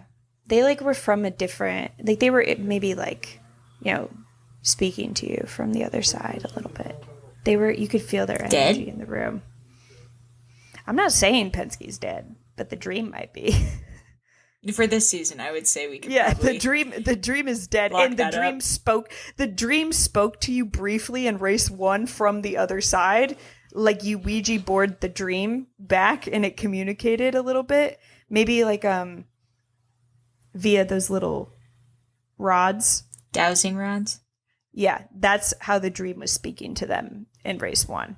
But the dream was still dead. Sorry, Caleb. God, I feel so bad for Caleb. Just picturing, guys, our friend Caleb, who looks like Austin Cindric, is a 2311 and a Penske fan. 2311 and, I guess he's Penske in both series, so maybe it's not that bad. Unless he's a Ryan Blaney fan, then it is that bad. Yeah. I think it's pretty bad for Austin Cindric, though, too. Like, Austin Cindric, he's not having a great time. I don't know if he's an Austin Cindric fan or if we've just put them together. Is either. You don't think Joey Logano's an Austin Cindric fan? I mean, I think we know that to be true. I don't think Joey Logano's having a good time either. I think it's like Penske, period. Point blank, period. So, sorry, Caleb. It's good, though, that you look like Austin Cindric. That's kind of cool. It dazzles me. Yeah. Stingray Rob, he gets too high and he hits the barrier. This was really sad for another reason. So we were in the stands. We were in the stands with a couple people. In front of us, we had 2 men. They were generally just kind of mad about just procedural stuff. Like, whenever they would, like, call off a restart, they'd be like, come on, guys. Like, group it together.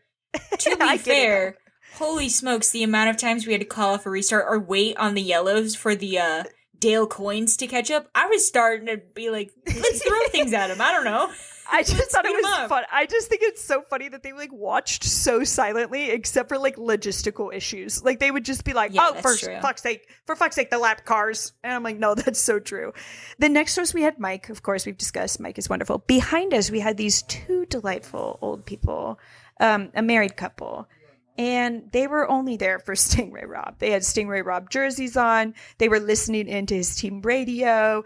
And yeah, they were just absolutely crushed when he crashed that they just left. They protected their peace and they said, if Stingray Rob goes, we go too. Fair enough. That was the first time I've ever been like, damn.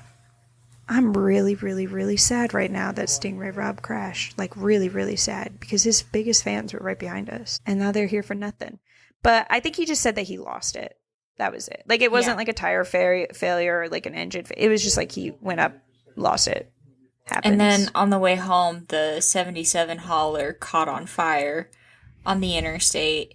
And I think another one of the trucks had stopped to help them, and they tried to get as much of the equipment out as possible. I haven't heard anything since, but it sounds like they were kind of like everybody was fine. All the people were fine. Potentially, equipment was not fine. Yeah, which is not great. Yeah, no, I feel really horrible for Stingray Rob's time in Iowa. Is Iowa technically his like? Is Iowa the closest to Idaho? What's the closest race to Idaho? Geography time. Comment if you guys feel confident in any sort of answer. Because I'm not really feeling that right now. Comment I don't want to say anything further. I might be incriminated as somebody bad at geography. I'll have you guys know. If you give me like 2 seconds, I'll figure it out. GOB. Because I saw a lot of Stingray Rob merch in the crowd. There's always a lot of Junko's Hollinger merch at the Iowa races. Last year there was like 1,000 Canopinos and who else? Roman Grosjean. What's going on there? Why is that? I think people in Iowa just like green. Oh, well, that's cute. The closest one to Idaho is Portland. Duh. Fuck, I should have said that.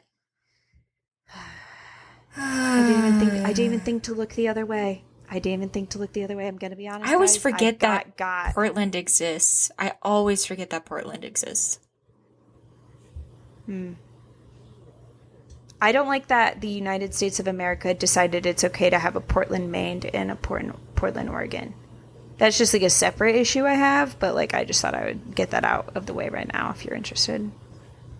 I think that's I appreciate that. We can talk more about it offline if you want. I think so. So they obviously have a caution. Then when we're coming out of on the restart, we have Palou in second, Newgarden in first, I believe at this time. Then we have Malukas in third. And Malukas is sending it on Alex Palou. It was actually so fun to watch. They were like wheel to wheel for like entire laps.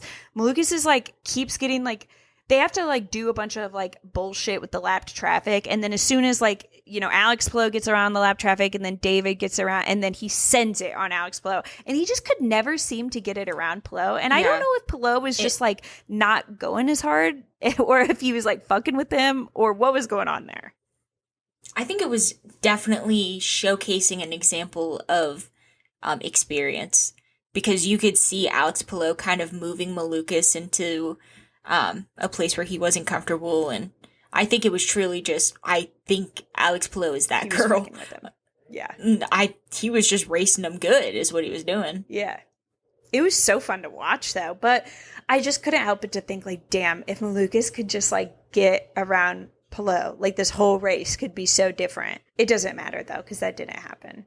But I was really excited. I wanted to see something for David. I would like to see like a David podium this year. It seems like we keep getting like so close on all the ovals, and then I think it'll happen once we get into more ovals. Okay, I'll take that hope from you as like a little piece of hopium. Okay. Marcus Ericsson has front right tire failure, and Newgarden had just gone into the pits. So, big oof for I Andretti turn to Mike and I Penske. Go, that's not going to be good. And then Mike agreed with my sentiment. No. This made me feel like we could like pay Mike back a little bit because he had given us so much info. He was like, wait, did like Joseph already go into the pits? And we were like, yeah, he did. And Mike was like, that's crazy. Thank you for that little piece of info. That's all I had to offer Mike. I was like, he did already go in the pits. I just keep I love that I could contribute something to the conversation. Giving some back. Yeah. So I don't know. Do you want to talk about this little tweet? Was it a tweet from Joseph? No, it was an Instagram caption. It was the caption of his Instagram, and I think it perfectly describes his race. And I think now is the time to bring it up because this is really where the getting absolutely screwed over starts. He describes his race as went from, this should say back at the field. Pit, yellow, goes to the back of the field, restart, went to the front of the field, pit, yellow, goes to the back of the field, and ends up P10 on a day where it feels like it should have been a win. Which is, he just kept having poorly timed pit stops, unfortunately. Yeah. And it should have been a win. So he was probably livid, absolutely just fired up. Yeah, I think he even flipped off his camera and posted it on Instagram. That's all you need to know. I see. When I saw that, I felt like he was doing like the cutesy girl thing where it's like, oh my god, I'm so edgy. I'm like flipping off the camera. I'm like a bad girl now. I'm so crazy. I felt like it was like if you saw like a picture of like your like church going grandma from like when she was young flipping off the camera. It just felt like a bit like concerning to see. Like I felt uncomfortable looking at it. I'm like, Joseph Newgarden doesn't flip off the camera. It's not right. No, it's not right, and I hate it. He only does the little K-pop hearts to the camera. This is the Joseph I know. Somebody else that had a bad time, Callum Milot. What the frick happened to him? Why did he send it into the barriers again? He just lost it. He was in front of the leader, lost it, up into the barriers, DNF. Double DNF for Callum Ilott. But he was doing good this race, too. I remember, like, rats. He struggled. He also had he had the penalty that sent him to the back of the drive-through penalty. No, I think that was Robert. Robert got a penalty for speeding in pits. I thought we decided it was Callum, which was why he was in front of the leader. I guess the only people that could answer that is Prema, because they're the only ones that can tell them apart. I truly cannot tell them apart. I know that he has the green. Twins. I know that he has the green ring, but I can't see them when they're going that fast. They need like F1 cars. They have like that little yellow thing on the top because the cars look the same. They have like that bright yellow thing, right, so you can tell the difference. If Prema wants to have the same livery for both of their cars, they need to do that. Well, they used to put the yellow on the attenuators for the rookies, but we don't get that anymore. We just get blended attenuators. Oh, how the turns tabled. Just a little feedback from the audience, Prema. I know you guys are taking feedback at this time. If you could better distinguish the two, that would be helpful for us specifically. So Kirkwood stays out, even though everybody else pits. And this was a Hail Mary. I was convinced it was just because he was driving the title sponsor car and they wanted to like have him lead a lap. And honestly, he almost didn't even lead a lap, to be honest. Like, it was like... He was not. Disagree. Go ahead. What do you disagree with? I don't want to move on. He was neck and neck with Palou for like 3 laps. Like, it was one of the funnest battles that we had all day. I just didn't feel convinced of him staying up there. Oh, it was a vibe thing. Yeah. Do you just not recognize my vibes as legitimate? I'm trying to figure out. What are you trying to figure out? I'm trying to figure out this because I think you may be right that it was Robert. This is for 2020. My favorite part about when you Google anything about a race in IndyCar, it always gives you a random year. It's never like the 2025 race. It's always like, do you want to know what happened in 2018? And I was like, I wasn't even here. Not right now. Wasn't that worried? No. No. Thanks, though. I'm good, though. I'm glad it's out there. If I ever need that info, I'll be sure to come back here to get it, but... Yeah, absolutely. Thanks for being available when I potentially need you one day. You can keep going. Well, I want to find out about the Robert thing. Well, I can't find it, so it's going to take me a minute. Okay, I'll just keep moving on without you. So then Newgarden goes ahead and overtakes Palou for P1. Malukas goes ahead and gets P2. And then Newgarden has a bad pit stop. This is the part where he goes to the back of the field again, if you guys remember the Instagram caption from before. if you guys keeping along with the Instagram caption. If you guys were wondering at what point in the Instagram caption we were at, it was the part where he has a bad pit stop call and goes to the back of the field again. Yeah. But this is like more of the permanent one. He's not going to go to the front of field again. He's just going to be back there because we're nearing the end of the race. Colin Herta. Oh. Here's something interesting. So the 83 did get a penalty for pit speed violation, so they restarted at the back of the field. The 90 also got a penalty for out of line on restart, and that was the drive-through. So they both got a penalty and went to the back, but the drive-through was the 90.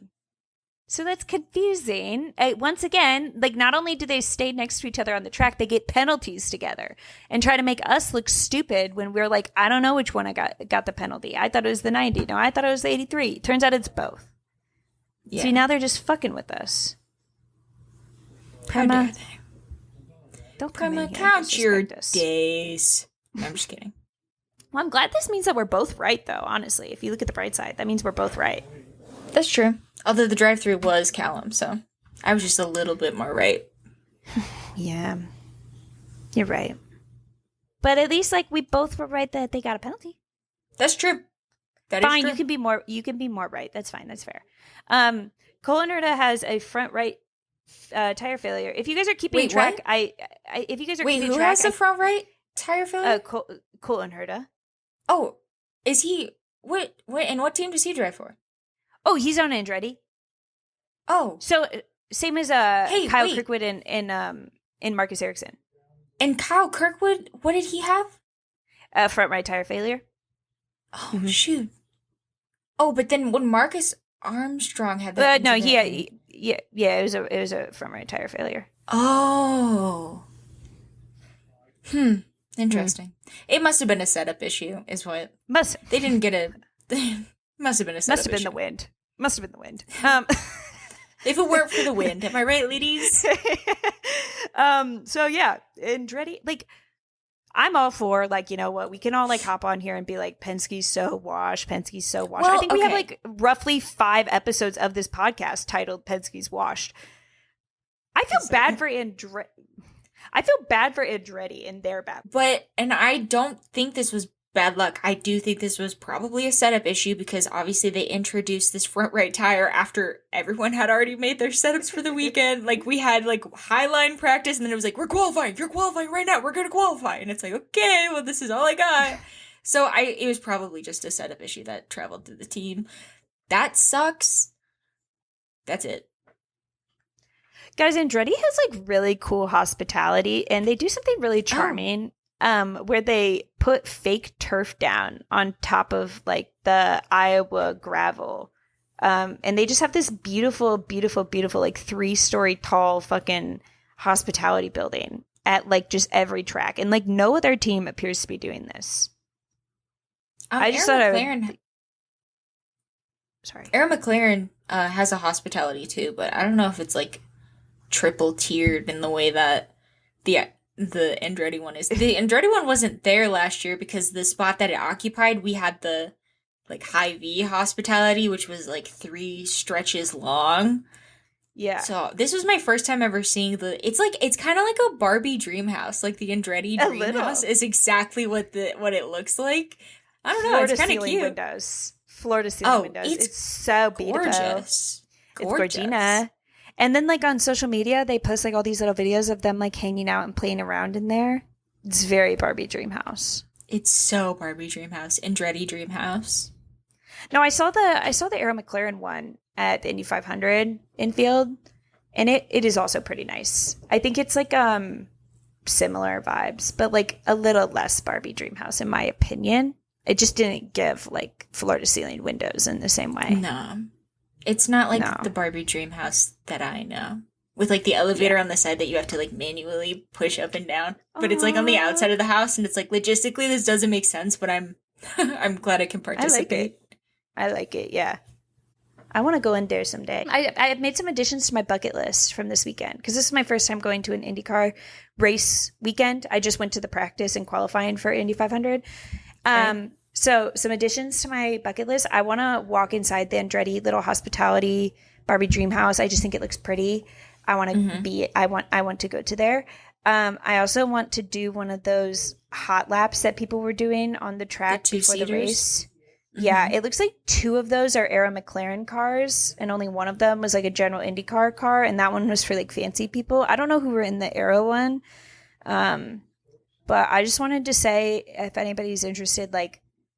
I really like Aaron McLaren. I really like Nolan Siegel. He seems really chill. Christian Lundgaard is my second favorite Christian, and I really like Pato. And I think it's cool that he has like a friendship with Kit Dixon because I also think Kit Dixon is really cool. Cute.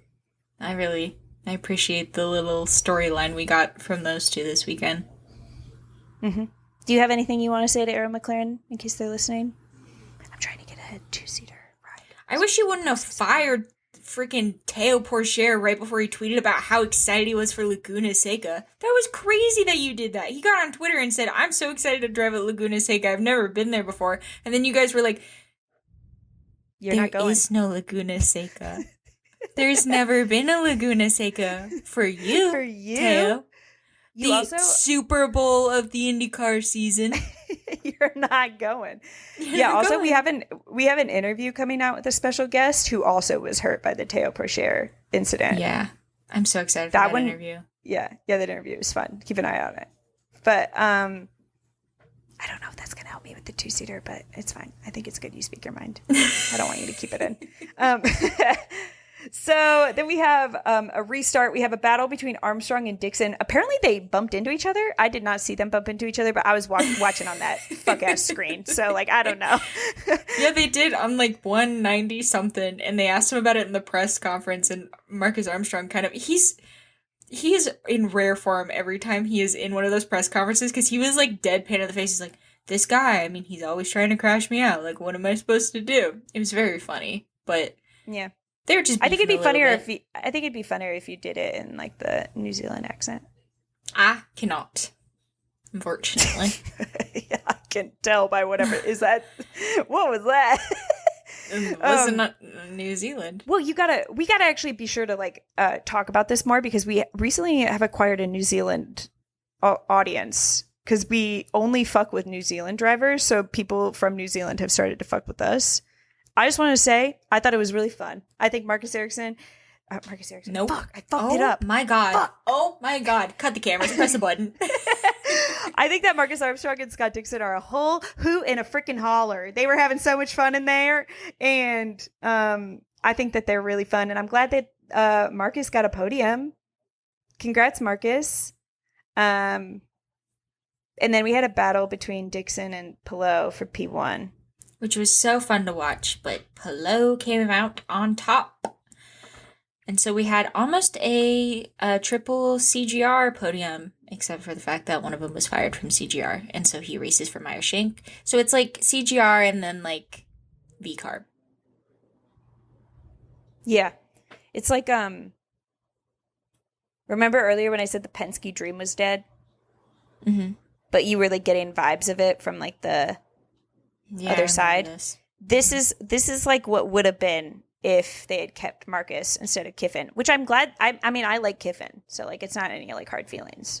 It was just like what could have been. I'm sure it still kind of benefits them a little bit, considering they have that pledge of allegiance to each other.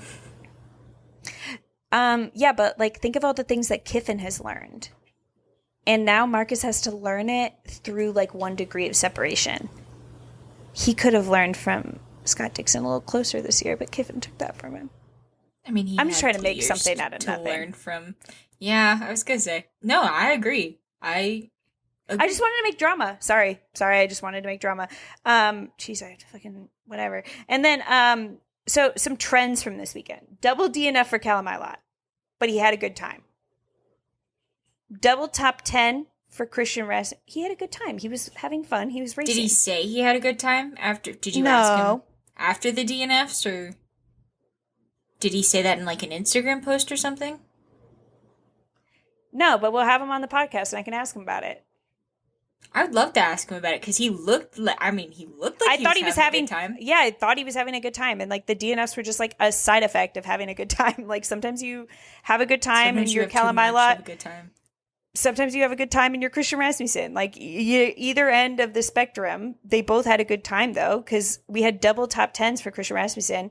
We had an all Chevy podium on race 1 and all Honda podium on race 2. Honda said, "Get the fuck back there. Don't think that you fixed shit." Okay. We were just going through it yesterday, but we're back really hard today. So get back there. I thought it was an interesting weekend. I mean, Iowa, are you staying? What's going on there, Iowa? Everybody was like kind of post-mortem, like saying goodbye to it. Like she already died. Do you think the dream is dead? I would be interested to see. I think I have a lot of thoughts on this. I think that's what I'm thinking.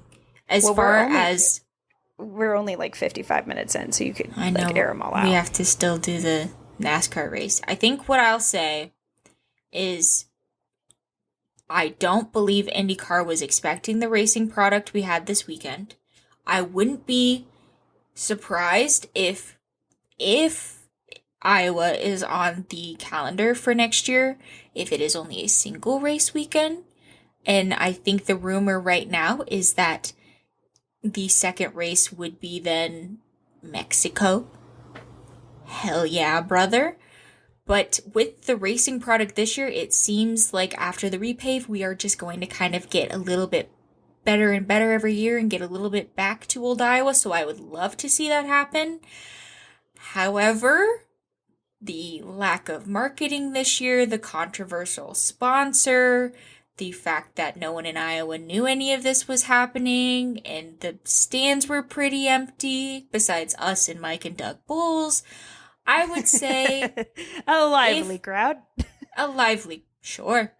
I would say that I don't know if...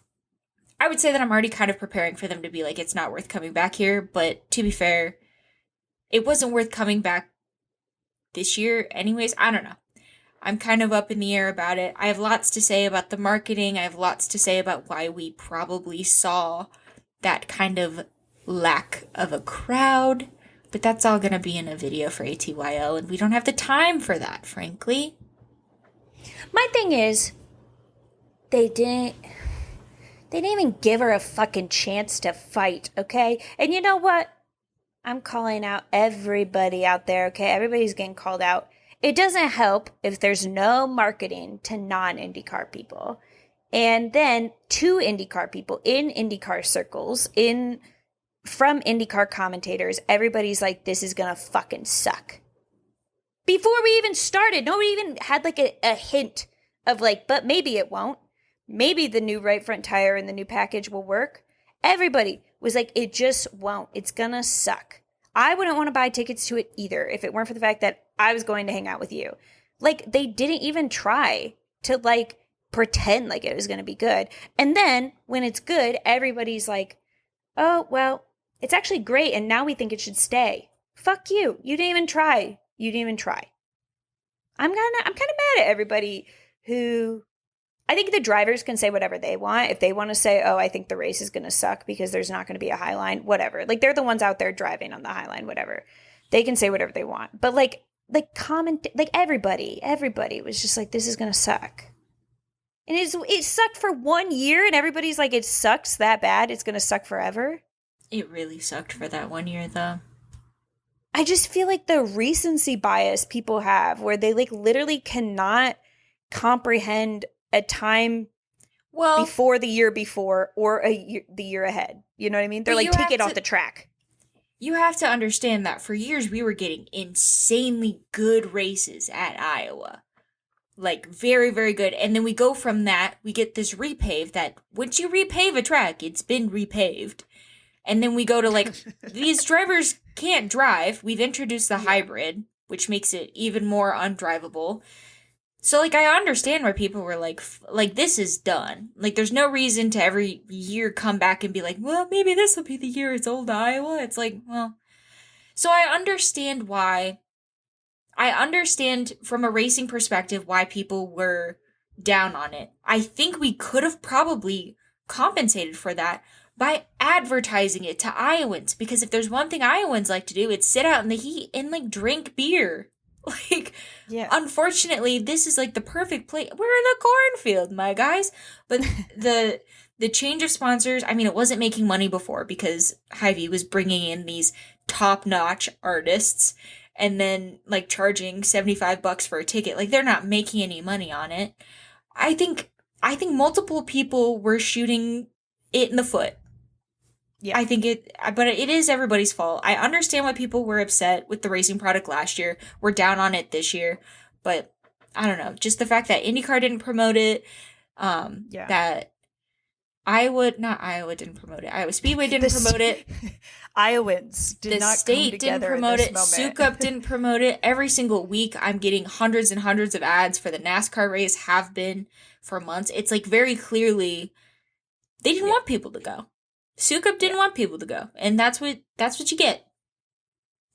I think that it's like it's just an interesting thing to me as a newer IndyCar fan, but somebody who got into motorsports through F1, because like in F1, it's like 1 year a race could be totally shit at a place, and the year after it can be like pretty interesting. All that you need is like a change of a weather condition, or like, you know, like a a mechanical failure from a championship, whatever.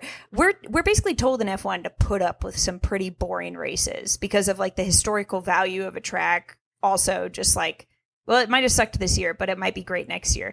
But like, I feel like in IndyCar, everybody's so desperate to fix everything all the time because we all love the sport and we like want it to be great that like when the track sucked, everybody was like, we have no choice but to actually just throw the whole thing out.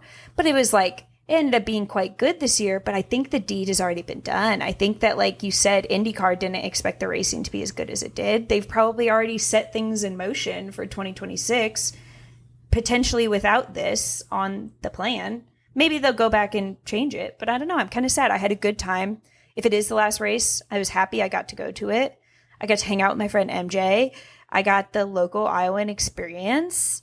And I think, like, you know, it was my first IndyCar race and my first time at an oval race. So maybe that ooh and ah is also what contributed to me having such a great time. But I'm going to miss Iowa if it's gone. I thought it was quite fun. And I do like the like, short track racing of it all. I thought that was quite fun. I think if it is gone for 2026, I don't think it'll be gone forever unless NASCAR decides. That's the thing. Fucking NASCAR. Unless NASCAR decides to do whatever, have their way with the track again or whatever. I could see us coming back in the future, if not next year, in a few. But I also kind of wonder, it might, because is the benefit of running it like multiple years in a row is like, obviously you could make changes to like the setups the next year. Yeah. So they don't run it next year. When is it? 2028 we're supposed to get the new specs or whatever. Do we have the wiggle room to be like, we're not going to do it 2026, maybe do it 2027, and then like maybe 2020, I don't know. It'll be interesting to see how it plays out. Either way, I had a good time this year. I have a lot of opinions. That's always fun. I love having opinions, especially on marketing. And we got a Chevy finally got a podium. So what more could you wish for? And let us know what you think in the comments. Do you think Iowa should stay? Yeah. Let us know. We'll talk about NASCAR. NASCAR. This weekend we were in Sonoma, and I only recently found out Sonoma is a road course. Who'da thunk? Also, it's in California. Double who'da thunk. Not me. I stopped watching the Tubi channel a month ago. I don't know what's going on in NASCAR anymore. Can we say why you stopped watching the Tubi channel? Okay. I like to throw a NASCAR race on in the morning to, you know, kind of wind down. And every single morning I would put on the Tubi channel and it would show me, it'd be like, do you want to watch Daytona from like 1980? Do you want to, you know, like it'd show me like old classic races, whatever, what have you. And then recently I would wake up and it'd be like, do you want to watch Stacking Pennies twice? And I'd be like, no, I didn't even want to watch it the one time. I watched it the one time the entire way through because I thought you were going to show me a NASCAR race after, but you didn't. You just showed me Stacking Pennies again. And so I decided that maybe the NASCAR Tubi channel isn't all it's cracked up to be, and maybe we should all boycott it until they take off the podcast or make the podcast only run at a time that I'm not watching it. What would your opinion be if they were like, we want to run your podcast on the Tubi channel? Do you think you would change your whole tune about the podcast on the Tubi channel sort of thing? No, because the thing is I want to watch races on the Tubi channel. I don't want to watch us. I want to watch cars go in circle. That's what NASCAR Tubi channel. It's not podcast Tubi channel. Yeah. And I was telling you how they do the same thing. I was like, I think I was out of work sick or something the other day, and I noticed that they just play the Kevin Harvick happy hour like over and over and over again on some random ass channel. And I literally was like, what kind of hookup do these other fucking podcasts have? Like, this is insane. I was like, does Kevin Harvick know that you guys have like a 5-hour block where you're just playing his episodes over and over? Like, the money he must make on that must be insane. Oh, insane. Can't imagine.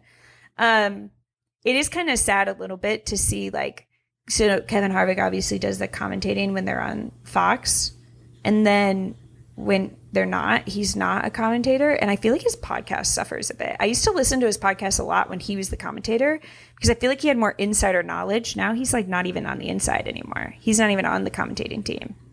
He's not getting the guests for like a full hour-long episode. He's maybe getting a 15-minute episode. It just is like, it's kind of sad to see the downfall. Dang.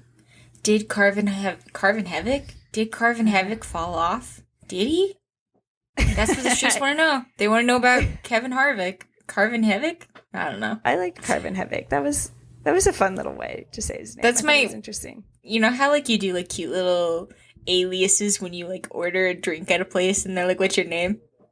I don't do that, but continue. You know, I always have to do it because if I tell them my name, it has too many letters. They're like, I can't fucking write that. M and J, it's just far too much for them. They're like, are you Michael Jordan? It just starts a whole conversation, and I don't want to get into it anymore. I can't talk about the lawsuit, guys. I'm so sorry. I'm under a NDNA or whatever. mRNA. She's on MDA. I'm on MDMA, not MDA. This is like the dyslexic portion of our podcast. This is the portion where Andrea launches herself out of a freaking building because her mic won't work. I'm literally going to lose my mind!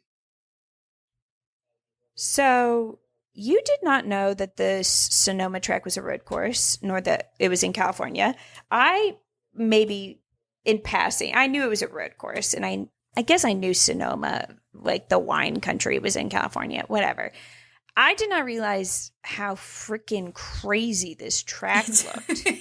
I literally was like, there was what not is enough happening? discourse.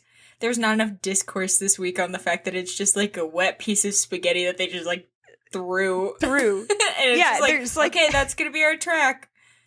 Like we like tune in when we get home from the IndyCar race, and we're like, what is this hairpin that we're taking? Like, what is this? And then we like keep watching. It's like crazy elevation changes. There's like dirt right next to the track. Like if you go off the track, you're off-roading. Oops, dirt. I was just like flabbergasted. But apparently the rumor going into this was like this was going to be a better of the road courses because this is like a long-standing road course on the NASCAR calendar. These drivers have been doing this for a while, and SVG was going to be shaken in his boots because he did not know the track as well as these other guys. And they were like, you know what? You can have your fun on your little fucking street course, okay? But you're not going to run away with it at a road course. You're going to have some real competition. That didn't happen, but it was a fun discourse that we had beforehand. Yeah, you gotta give the people something to talk about, you know? Do you have a fan favorite from this week? Yeah. Do you want to do it now? Or do you want to do it at the end? I feel like we should do it at the end. Okay. Do you want to talk about the Xfinity race? Because you and I were like seeing our messages absolutely blow up of everybody having such a great time watching this Xfinity race and then being like, this is actually the greatest race NASCAR has ever produced. They're like, it doesn't get any better. I didn't get to watch it. I just watched the extended highlights on YouTube. Oh, I love that. I also heard that the ARCA race was also apparently really good, so maybe Sonoma is just, like, cooking with fire over there? I don't know, but I found out that Fubo, which is what I use to watch Fox and also the CW, apparently doesn't carry CW anymore, so I need to find a different way to watch the Xfinity race. Fun. The app has it. The CW app? Do I have to log in through a TV provider? No. Okay. Keep your eyes on this space. So we knew that Shane and Connor Zilic were starting on the front row together. Now, I told you, we did some predicting again. As you can see, my predictions have gone wonderfully well thus far in this episode. I told you I thought Connor and Shane were going to get into a wreck because I thought Connor was going to try to, like, prove a point of some way after the Chicago where he like was like, I didn't know we were racing. And I was like, I think everybody knew that, Connor, except for you. I don't know what you thought was going to happen, but that is fine, I guess. Lesson learned. So I thought he was going to come into this lesson learned. He's going to try to prove a point and he was going to like fuck over SVG at the start and they were just going to take each other out. But they ended up kind of just like going back and forth with the lead for like just racing. All of like racing, clean, good, fun, back and forth, wheel to wheel racing. Shane got Connor on the start, but like Connor didn't let him go. They were going at it. They pitted at the same exact time to like flip the stage at the end of stage 1. So like, let's do it again. So Connor got the lead at the beginning of stage 2 and they like are battling and Shane gives him a thumbs up out the window in stage 2 because he was like having a good time. Do you think that's what the thumbs up meant? I took it as like, I'm having a good time. I didn't watch it. Yeah, sure. Other people said that he was saying, this is a good battle. Thumbs up. Too. I can see him. He's a very thumbs up guy, in my opinion. Yeah. The major thumbs up energy from SVG. And then William Sawalich kind of snuck into second place while SVG and Connor were battling. Like he like puts himself in front of SVG. And I was like, you're in the wrong place, buddy. I love the energy coming from you where you like want to be part of this, but like you are very much not part of this. But obviously that didn't last like that long. SVG eventually gets back in front of him and he was on Connor Zilich's bumper for the last like 3 laps, fucking like giving him little taps, like letting him know he was there. Connor had to make absolutely 0 mistakes. SVG was on his ass and he managed to win the race and like keep it clean, no mistakes, and ran a pretty perfect race for the last like 3 laps. And I think it was super fun. I am happy that Connor and SVG got to hang out, have a little play date. I think it's fun that SVG lets Connor win sometimes. No, I'm just kidding. I think Connor won on his own merit. I just think it's funny to think that like they were like, okay, you went hard on him last week, SVG. He still has pretty shaky confidence, okay? We gotta be nice to him this week. But they hung out on the podium. Connor drank apple juice because he's not of age, so he can't drink wine. And it was a good old time. And people were like, see, SVG can be defeated on a road course. He is not the king here. He's only the king in Chicago. And now these boys are going to teach SVG a lesson. Is that what you think happened in the NASCAR race, MJ? No, it wasn't. He was fine. He just led the race the whole time, basically. He was good. Actually, is very famous for doing this kind of racing. Right. No. Yeah, but everybody was like really sure. They were like, we're going to run our mouth a whole bunch about how it's actually going to be different here. Because do you guys remember when Chris Buescher beat him at Watkins Glen? Blah, blah, blah, blah, blah. Yeah. And then also, blah, blah, blah, blah. Guys, give it a rest. You guys are silly. You can never count out SVG. That's what they say. I will say we saw some really fun battles in the Cup race amongst the top 10. I think everybody after the top 10 was just like hanging out and having like a time, just like trying to hanging out and hanging on is what they were doing. Yeah. But like the top 10 and up, it was like fun. Like there was like some real battles, some real like wheel to wheel racing. I definitely think they seem to be a lot more comfortable on this track than they do at Chicago generally as a field. Like we had like, it looked like they had operated vehicles before, where sometimes in Chicago, it's like a little iffy. I'm unsure. I'm like, this might be their first time out there. I don't know. We had Christopher Bell spin out at the end of stage 1. So Ross Chastain wins stage 1. Likely place for him to be spinning out. He was having a good time before that, though. So Ross Chastain wins stage 1. SVG, is in second for this stage. He did pit. He just was that far ahead that it was like he pit and then came out second for the stage points. That's crazy. And Bubba, who I think is basically all in on just making it to playoffs via points, was like, I'm going to pass SVG and get second in the stage. And SVG was like, No, not quite, but that's hey, what's up? Thanks for hanging out up here. But like, I'm definitely kind of doing this, so I'm gonna probably get second on the stage. But it was fun to see Bubba try. Really go for it. He really went for it. We had John Hunter Nemechek spun around. Wow, he was going 3 wide. It was in the middle of a pack of big cars on the restart, and he took out Austin Cindric a little bit. So sorry, Caleb. But John Hunter Nemechek is one of our quarter finalists now for the bracket. He's the only non-tie. Right. Do you think that means he's going to win? Ty Dillon, Ty Gibbs, and Tyler Reddick. No, I think Ty Dillon's going to win. You really want Ty Dillon to win.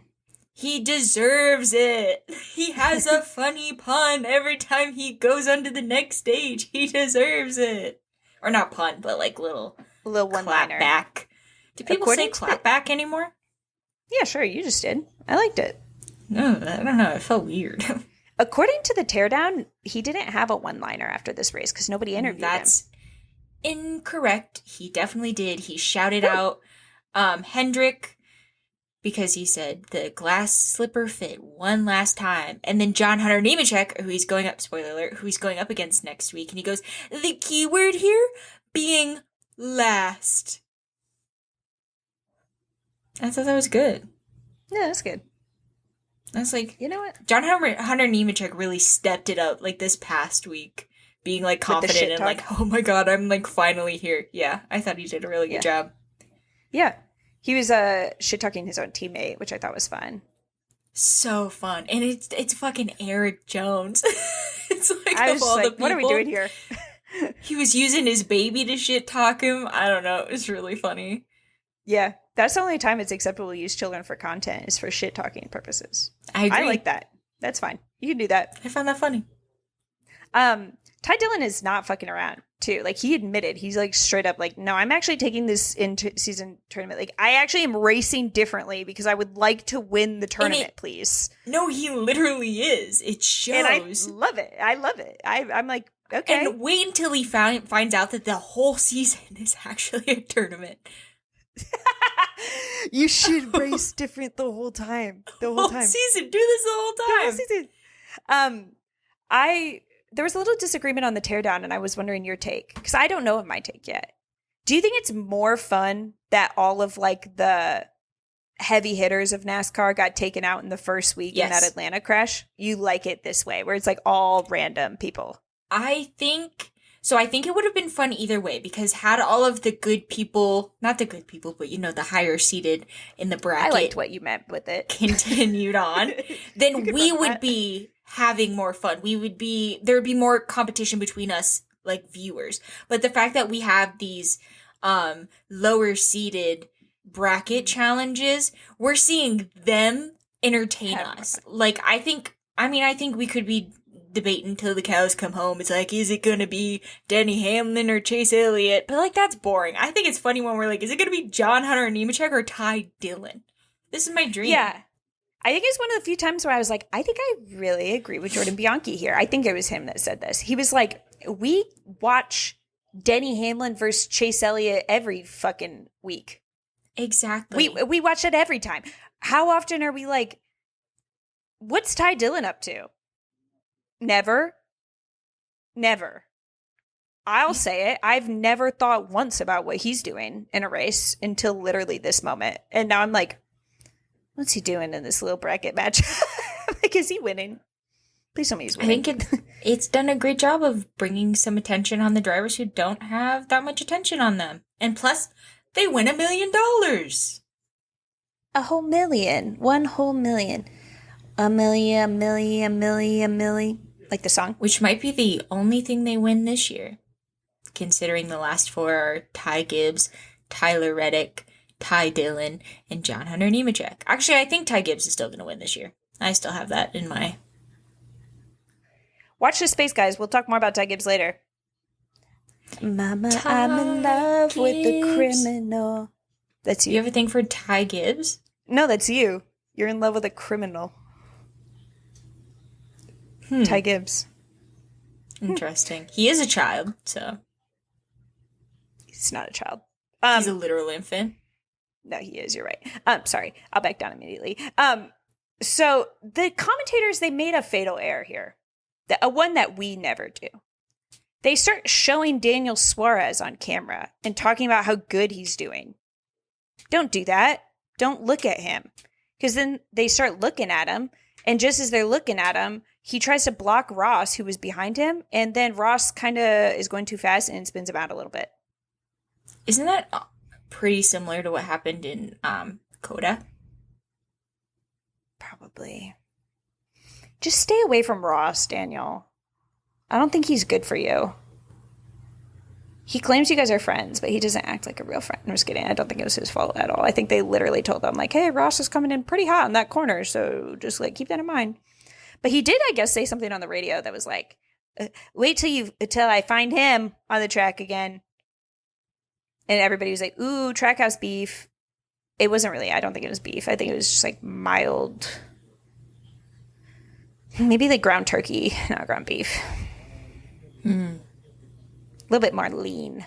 Anyways, SVG battles with Kyle Larson to win stage 2 even after pitting. So he pits, comes out, and he's like, I actually am going to win the stage 2.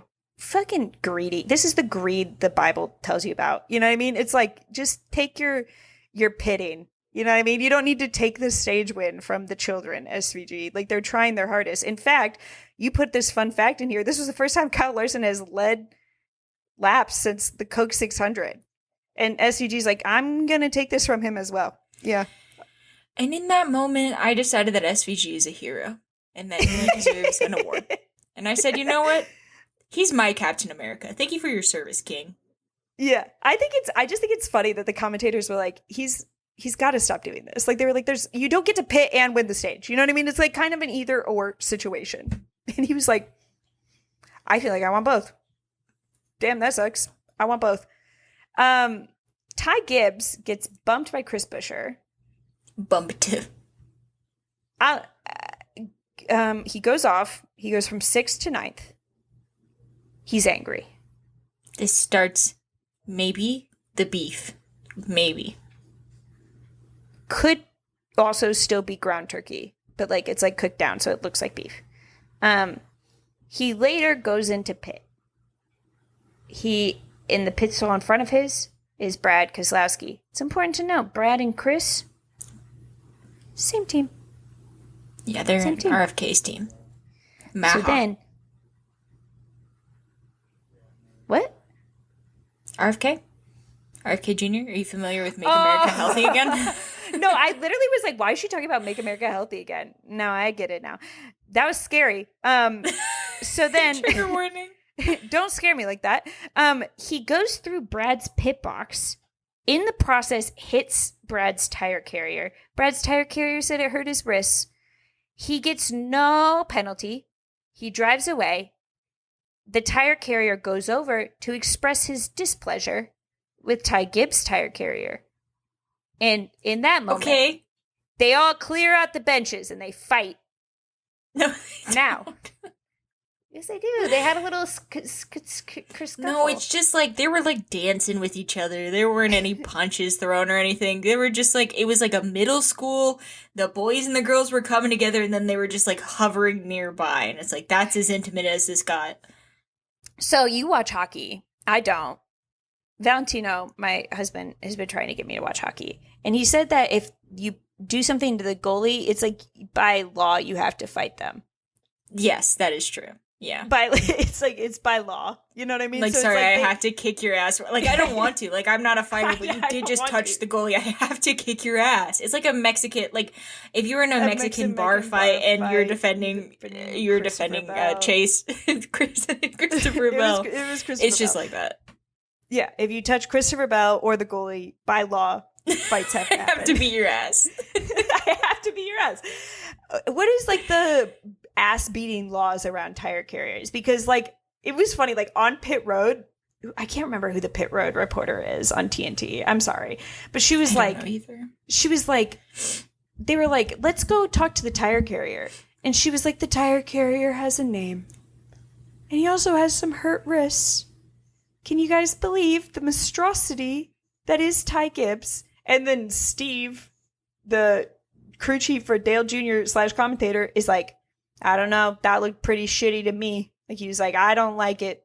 And then they start fighting. And I was like, oh, they fucked up. I think there's like a law that if you touch the tire carrier, they have to fight, because everybody's getting really up in arms about this. But then NASCAR is like, actually, it's good. Like, you didn't have to by law fight. And also, we're not going to do anything. There's no penalty. But then they are looking into the fight, apparently. The fight might have been the problem. Yeah. Because there was no issue with Ty Gibbs going into his box the way that he did. Like, the tire carrier, even like Brad Keselowski had to like go around his own tire carriers to be able to fit into the box. Like, the tire carrier was in the wrong place. But he also didn't hit the tire carrier. He hit the tire. And I mean, there's fine print on the laws. You can hit the tire. You can't hit the tire carrier. If they had hit the tire carrier, they would have by law had to kick their ass. But they didn't. They just hit the tire. Like a few races ago when that tire carrier, the tire got hit by a tire and the tire gun collapsed his lung. It's like there was no fight after that because you didn't hit the tire carrier. So technically, yeah, the Sharks and the Jets do not meet up and rumble in this one. Do not clear the benches. No law to fight. That's good. I'm glad we could clear that up. I don't think anybody's like, I feel like people are not cool with it still, though. Like, I think it's 50-50. Like, some people are not cool with it. A lot of people think Ty did it maliciously. I saw that Joseph Logano went on some fuck-ass podcast. I don't know. Like our fuck-ass podcast. If it's not ours. Just a different fuck-ass podcast. Yeah. If it's not ours, we're not interested. And he said something along the lines of, like, I am never in favor of endangering human lives on the pit road. And then someone immediately responded with him after, was it Richmond last year, where he sped down pit road when all the people were walking on it and did, like, whatever he fucking did, where he, like, endangered multiple people's lives. Yeah, and got a penalty. I don't know. I don't think it was malicious. What would the intent be behind it? Is that he was mad at Chris Buescher. Chris Buescher, so he's like, well, this is the best thing I can do is take it out on Brad Keselowski. It's like, no, that's where they lose me. Yeah. Like, it sucks that the tire carrier got hit. Like, I'm sorry that your wrist hurt. We established the tire got hit. That the tire got hit, and then, like, obviously, I don't ever want to see any injuries, but, like, I think it was a little crazy to go try to fight the other pit crew. I don't know. Why are you fighting the pit crew? What do they do to you? Well, I don't know. I think it's, like, that's where they lose me on, like, the connection between Chris Buescher and Brad Keselowski, because it's, like, I just feel like that's, like, a bit of a stretch, you know what I mean? Like, if he would have went and, like, fucking hit the tire carrier, like, went out of his fucking way to go hit the tire carrier of Chris Buescher, I would have been like different, like, box. Yeah, then I would have been like, okay, that's a little crazy, Ty. I was really trying to be on your side here, but that's a little crazy. Yeah, but like, or like, I don't know. I guess like the commentators were kind of like, yeah, I'm all for like taking it out on the track, but don't take it out in the pit road. So I was like, okay, so it sounds like he would have had to go ahead just to schwack into Chris Buescher. I guess everybody would have been fine if he did that. It's so like, I think it's like they're making shit up. You know what I mean? A little bit. It seems like they're making shit up. They're like, that's not how you express your anger. Instead, you hit him with your car. Yeah, these arbitrary rules of like, okay, well, it's fine for Ricky Stenhouse Jr. to punch Carson Hocevar. That's fine. You can't drive into someone else's pit box, even though their pit box is right in front of yours. But you also would be allowed to completely wreck somebody out. But then, as we saw, the incident that happened at the end of the race, it's like, oh, but not in that situation, you're not allowed to do it. It's like, you guys are so, like, wishy-washy. I would like these rules printed out. Like the 10 Commandments or something. Staple them to the church. Let me read them. But until then, I think everyone's being very sensitive about a lot of things that we could have forgotten about and just really taken this moment to relish in SVG. That's just me personally. No, I agree. I think I need them like printed out. So if anybody wanted to put those together, like I've been looking at like redecorating my space. I would love to like put them right here if we That could would like be have like a sick. better idea of like I'll like print them out and put them right here of like when and when not you can take your anger out in Yeah. NASCAR because I think it's like the rules are ever changing and it's kind of confusing for me.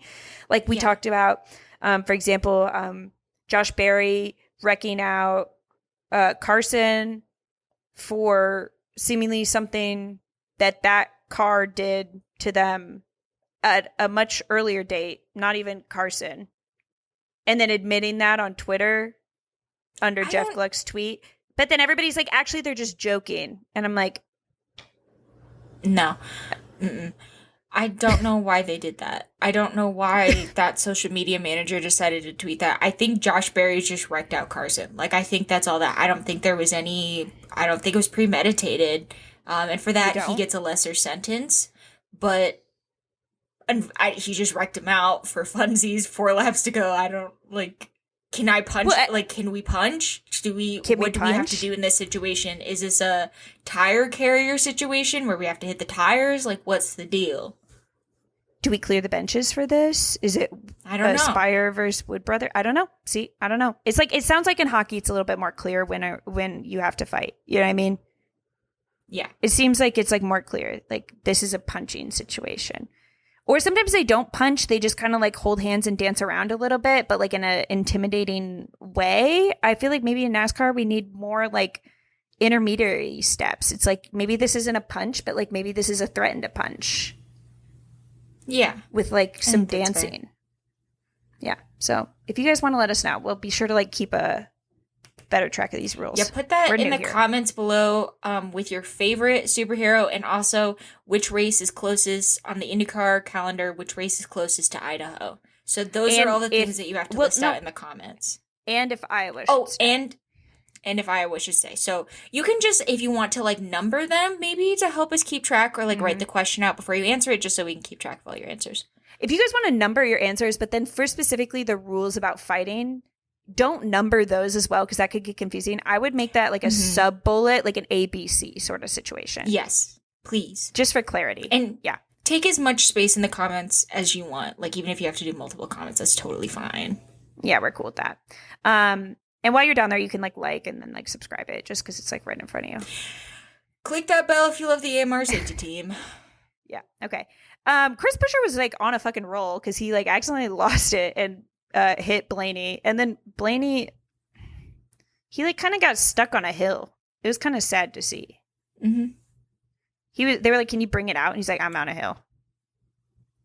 And I was like, "Fucking Sonoma probs. You wouldn't have this problem anywhere else. This is just a here thing. This motherfucker's stuck in a mountain." I don't know. Do you think Chris Buescher was being reckless? Do you think it's kind of crazy to have your name come up here twice? I mean, I like Chris Buescher, and he was on my fantasy team, so I was fine with it generally. But like, do you think maybe he's like, soon people are going to start talking about him the way they talked about Carson? I mean, he could have given Blaney a little bit of grace. No. I think he's at the point where he's desperate. Like he's driving out of desperation at this point, and I think it shows. Yeah, he's allowed to do whatever the fuck that was to whoever was in his way. And he wasn't even in an applesauce car. He was in a Build Submarines car. And I was like, don't cosplay as my good friend Ryan Preece and cause problems on track because you're giving Ryan a bad name. By the way, Ryan did not seem to be doing as good this week as he did in previous road courses. And it kind of made me sad, in my opinion. Not as good. I thought he was doing really well. I know, but like in the last ones, it was like he's it goes like on God tier level. It goes like SVG. You mean in street courses?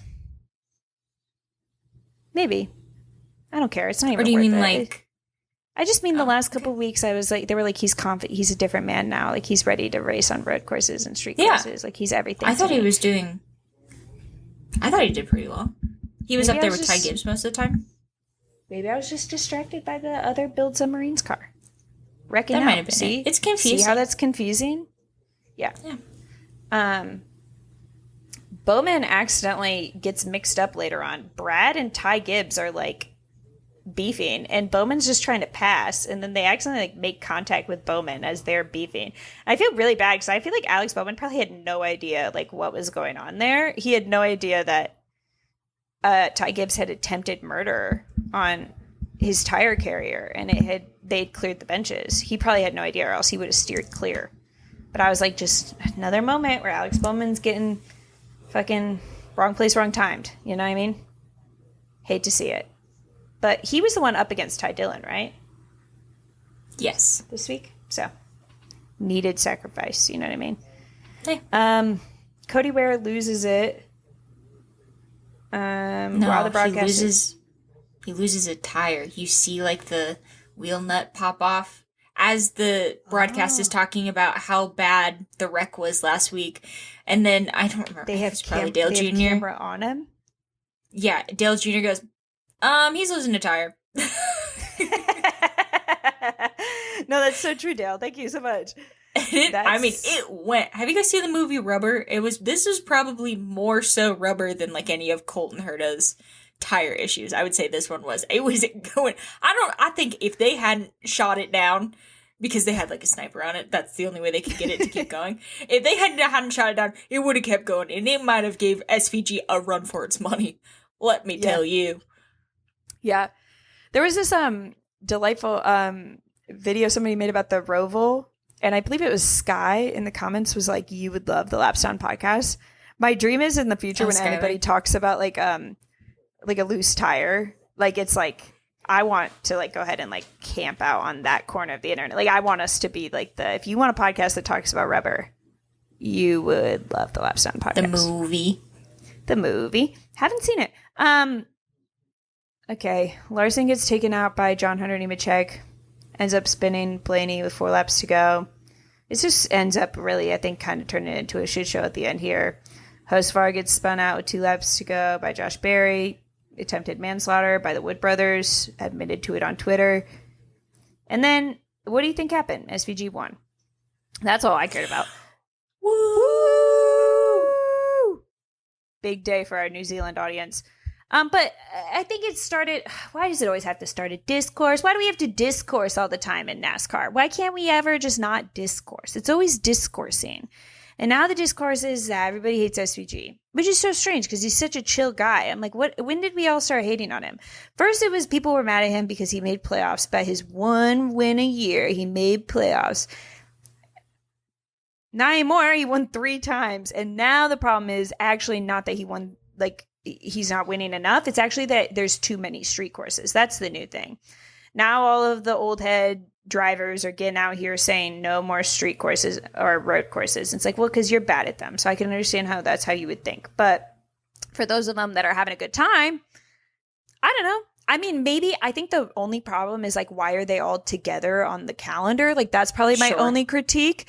Because it's like, I think now SVG is having to deal with a discourse. It's not even his fault. He's like, I didn't tell him to put them back to back to back. But like, I don't know. Like, maybe they could like, they have COTA as like the second race of the year. And then they have like none. And then they're like, we're going to put them all right now, right before playoffs. So it's like more apparently clear SVG is like dominating. But like that again, I think it's just like, a scheduling issue that we're all bitching about. Yeah. And listen, I love bitching about a scheduling issue. We just bitched about a scheduling issue with IndyCar. You know what I mean? Like, I'll bitch about a scheduling issue. I don't think we need to have a full discourse on whether or not SVG's allowed to do NASCAR, basically. Like, that's what it feels like at this point. I'm like, would you guys not want him here or something? Like, he's really fun to watch. He's a great driver. He's not just, like, winning these road courses. He's dominating these road courses. All the other drivers are watching the way he drives and cannot replicate it. He's just that fucking good.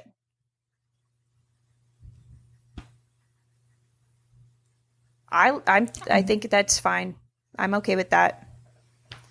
It's like, if he doesn't win it, who do you want to win it? You want this to be like a super speedway thing where it's just like whoever just happens to be in the front kind of wins it? I mean, I guess we'd have more Ryan Preece wins if it weren't for SVG. But I think I'm okay with sacrificing a couple Ryan Preece wins for a trio of SVG wins. I don't know. I think this discourse is stupid, and I think we won't talk about it ever again until next year. Like, more winning, and then they'll be mad at him again. I don't know, guys. Sorry, he's good. Sorry that all of your complaints about him start with he's an incredibly talented driver and seems like a nice guy. But it's like, oh, he's living the dream. People are mad at him for being good. God bless New Zealand, you know? Yeah. No. Yeah. Yeah. And also, and he also did this. No, you go. He also did this sick burnout where he was like actively doing a burnout and was high-fiving his team through the window as he went by. And I was like, I've never seen nothing like that. I will say he gets a lot of compliments on his burnouts from the other drivers. I don't know, like, really. Very good. I feel like I'm kind of impressed by all burnouts, but I would love to, like, get more into, like, who's good and who's bad at them. Who's bad at burnouts? Write in the comments below who you think is bad at burnouts. Is there somebody who's bad at it? Because it's like, I feel like any burnout is cool. No, I think there are people who definitely, when they do them, you're like, oh, you don't win much, you know? Yeah. Eric Jones at the end of that duel. Did he do a burnout? That actually makes it so much sadder. I don't know. I don't think he might have done like a little something, and then he went up and got the flag. I don't think they do a full burnout because it's like they obviously have to race. It's not race really like the car. Yeah. So it's like not really like they're like wrecking the thing into the wall or something, trying to prove a point. But I don't know. I think it's like, and I also like am interested by the people being like, oh, well, of course he's good at road courses because it's like that's what he did in supercars. But it's like we have had other people from other disciplines that do road courses drive NASCAR and haven't like dominated in this way. Like it's still a feat that he's coming in still less than a full year and like doing this extraordinarily well. He not only did it once, not only twice, 3 times. That is not chance. That is skill. I literally just said that he was like showing off. He literally was like, I'm going to pit and then also win the stage. Like he's fucking good. It's the same. It's like the drivers are admitting that he's fucking good. Why can't we just take why is it the fans have to like sound off? It's like all the drivers are like, yeah, no, he's really fucking good. All the fans are like, I actually think I don't think he's that good. I think Richard Petty said that road courses are stupid. I don't know why we have this discourse. I think it's like, it's silly enough to the point where I'm like, it's not even worth entertaining because it's not like, no one's bringing any fun arguments to it. They're just being like, I'm mad that there's so many road courses. Like, okay, I don't know, stop watching. There's 500 races a year. You don't have to watch the road courses. You will survive. I have a better discourse to have about SVG. So I saw a video a TikTok somebody did, and it was like, who has the best post-race celebration? And it was like with all the NASCAR drivers answering the question.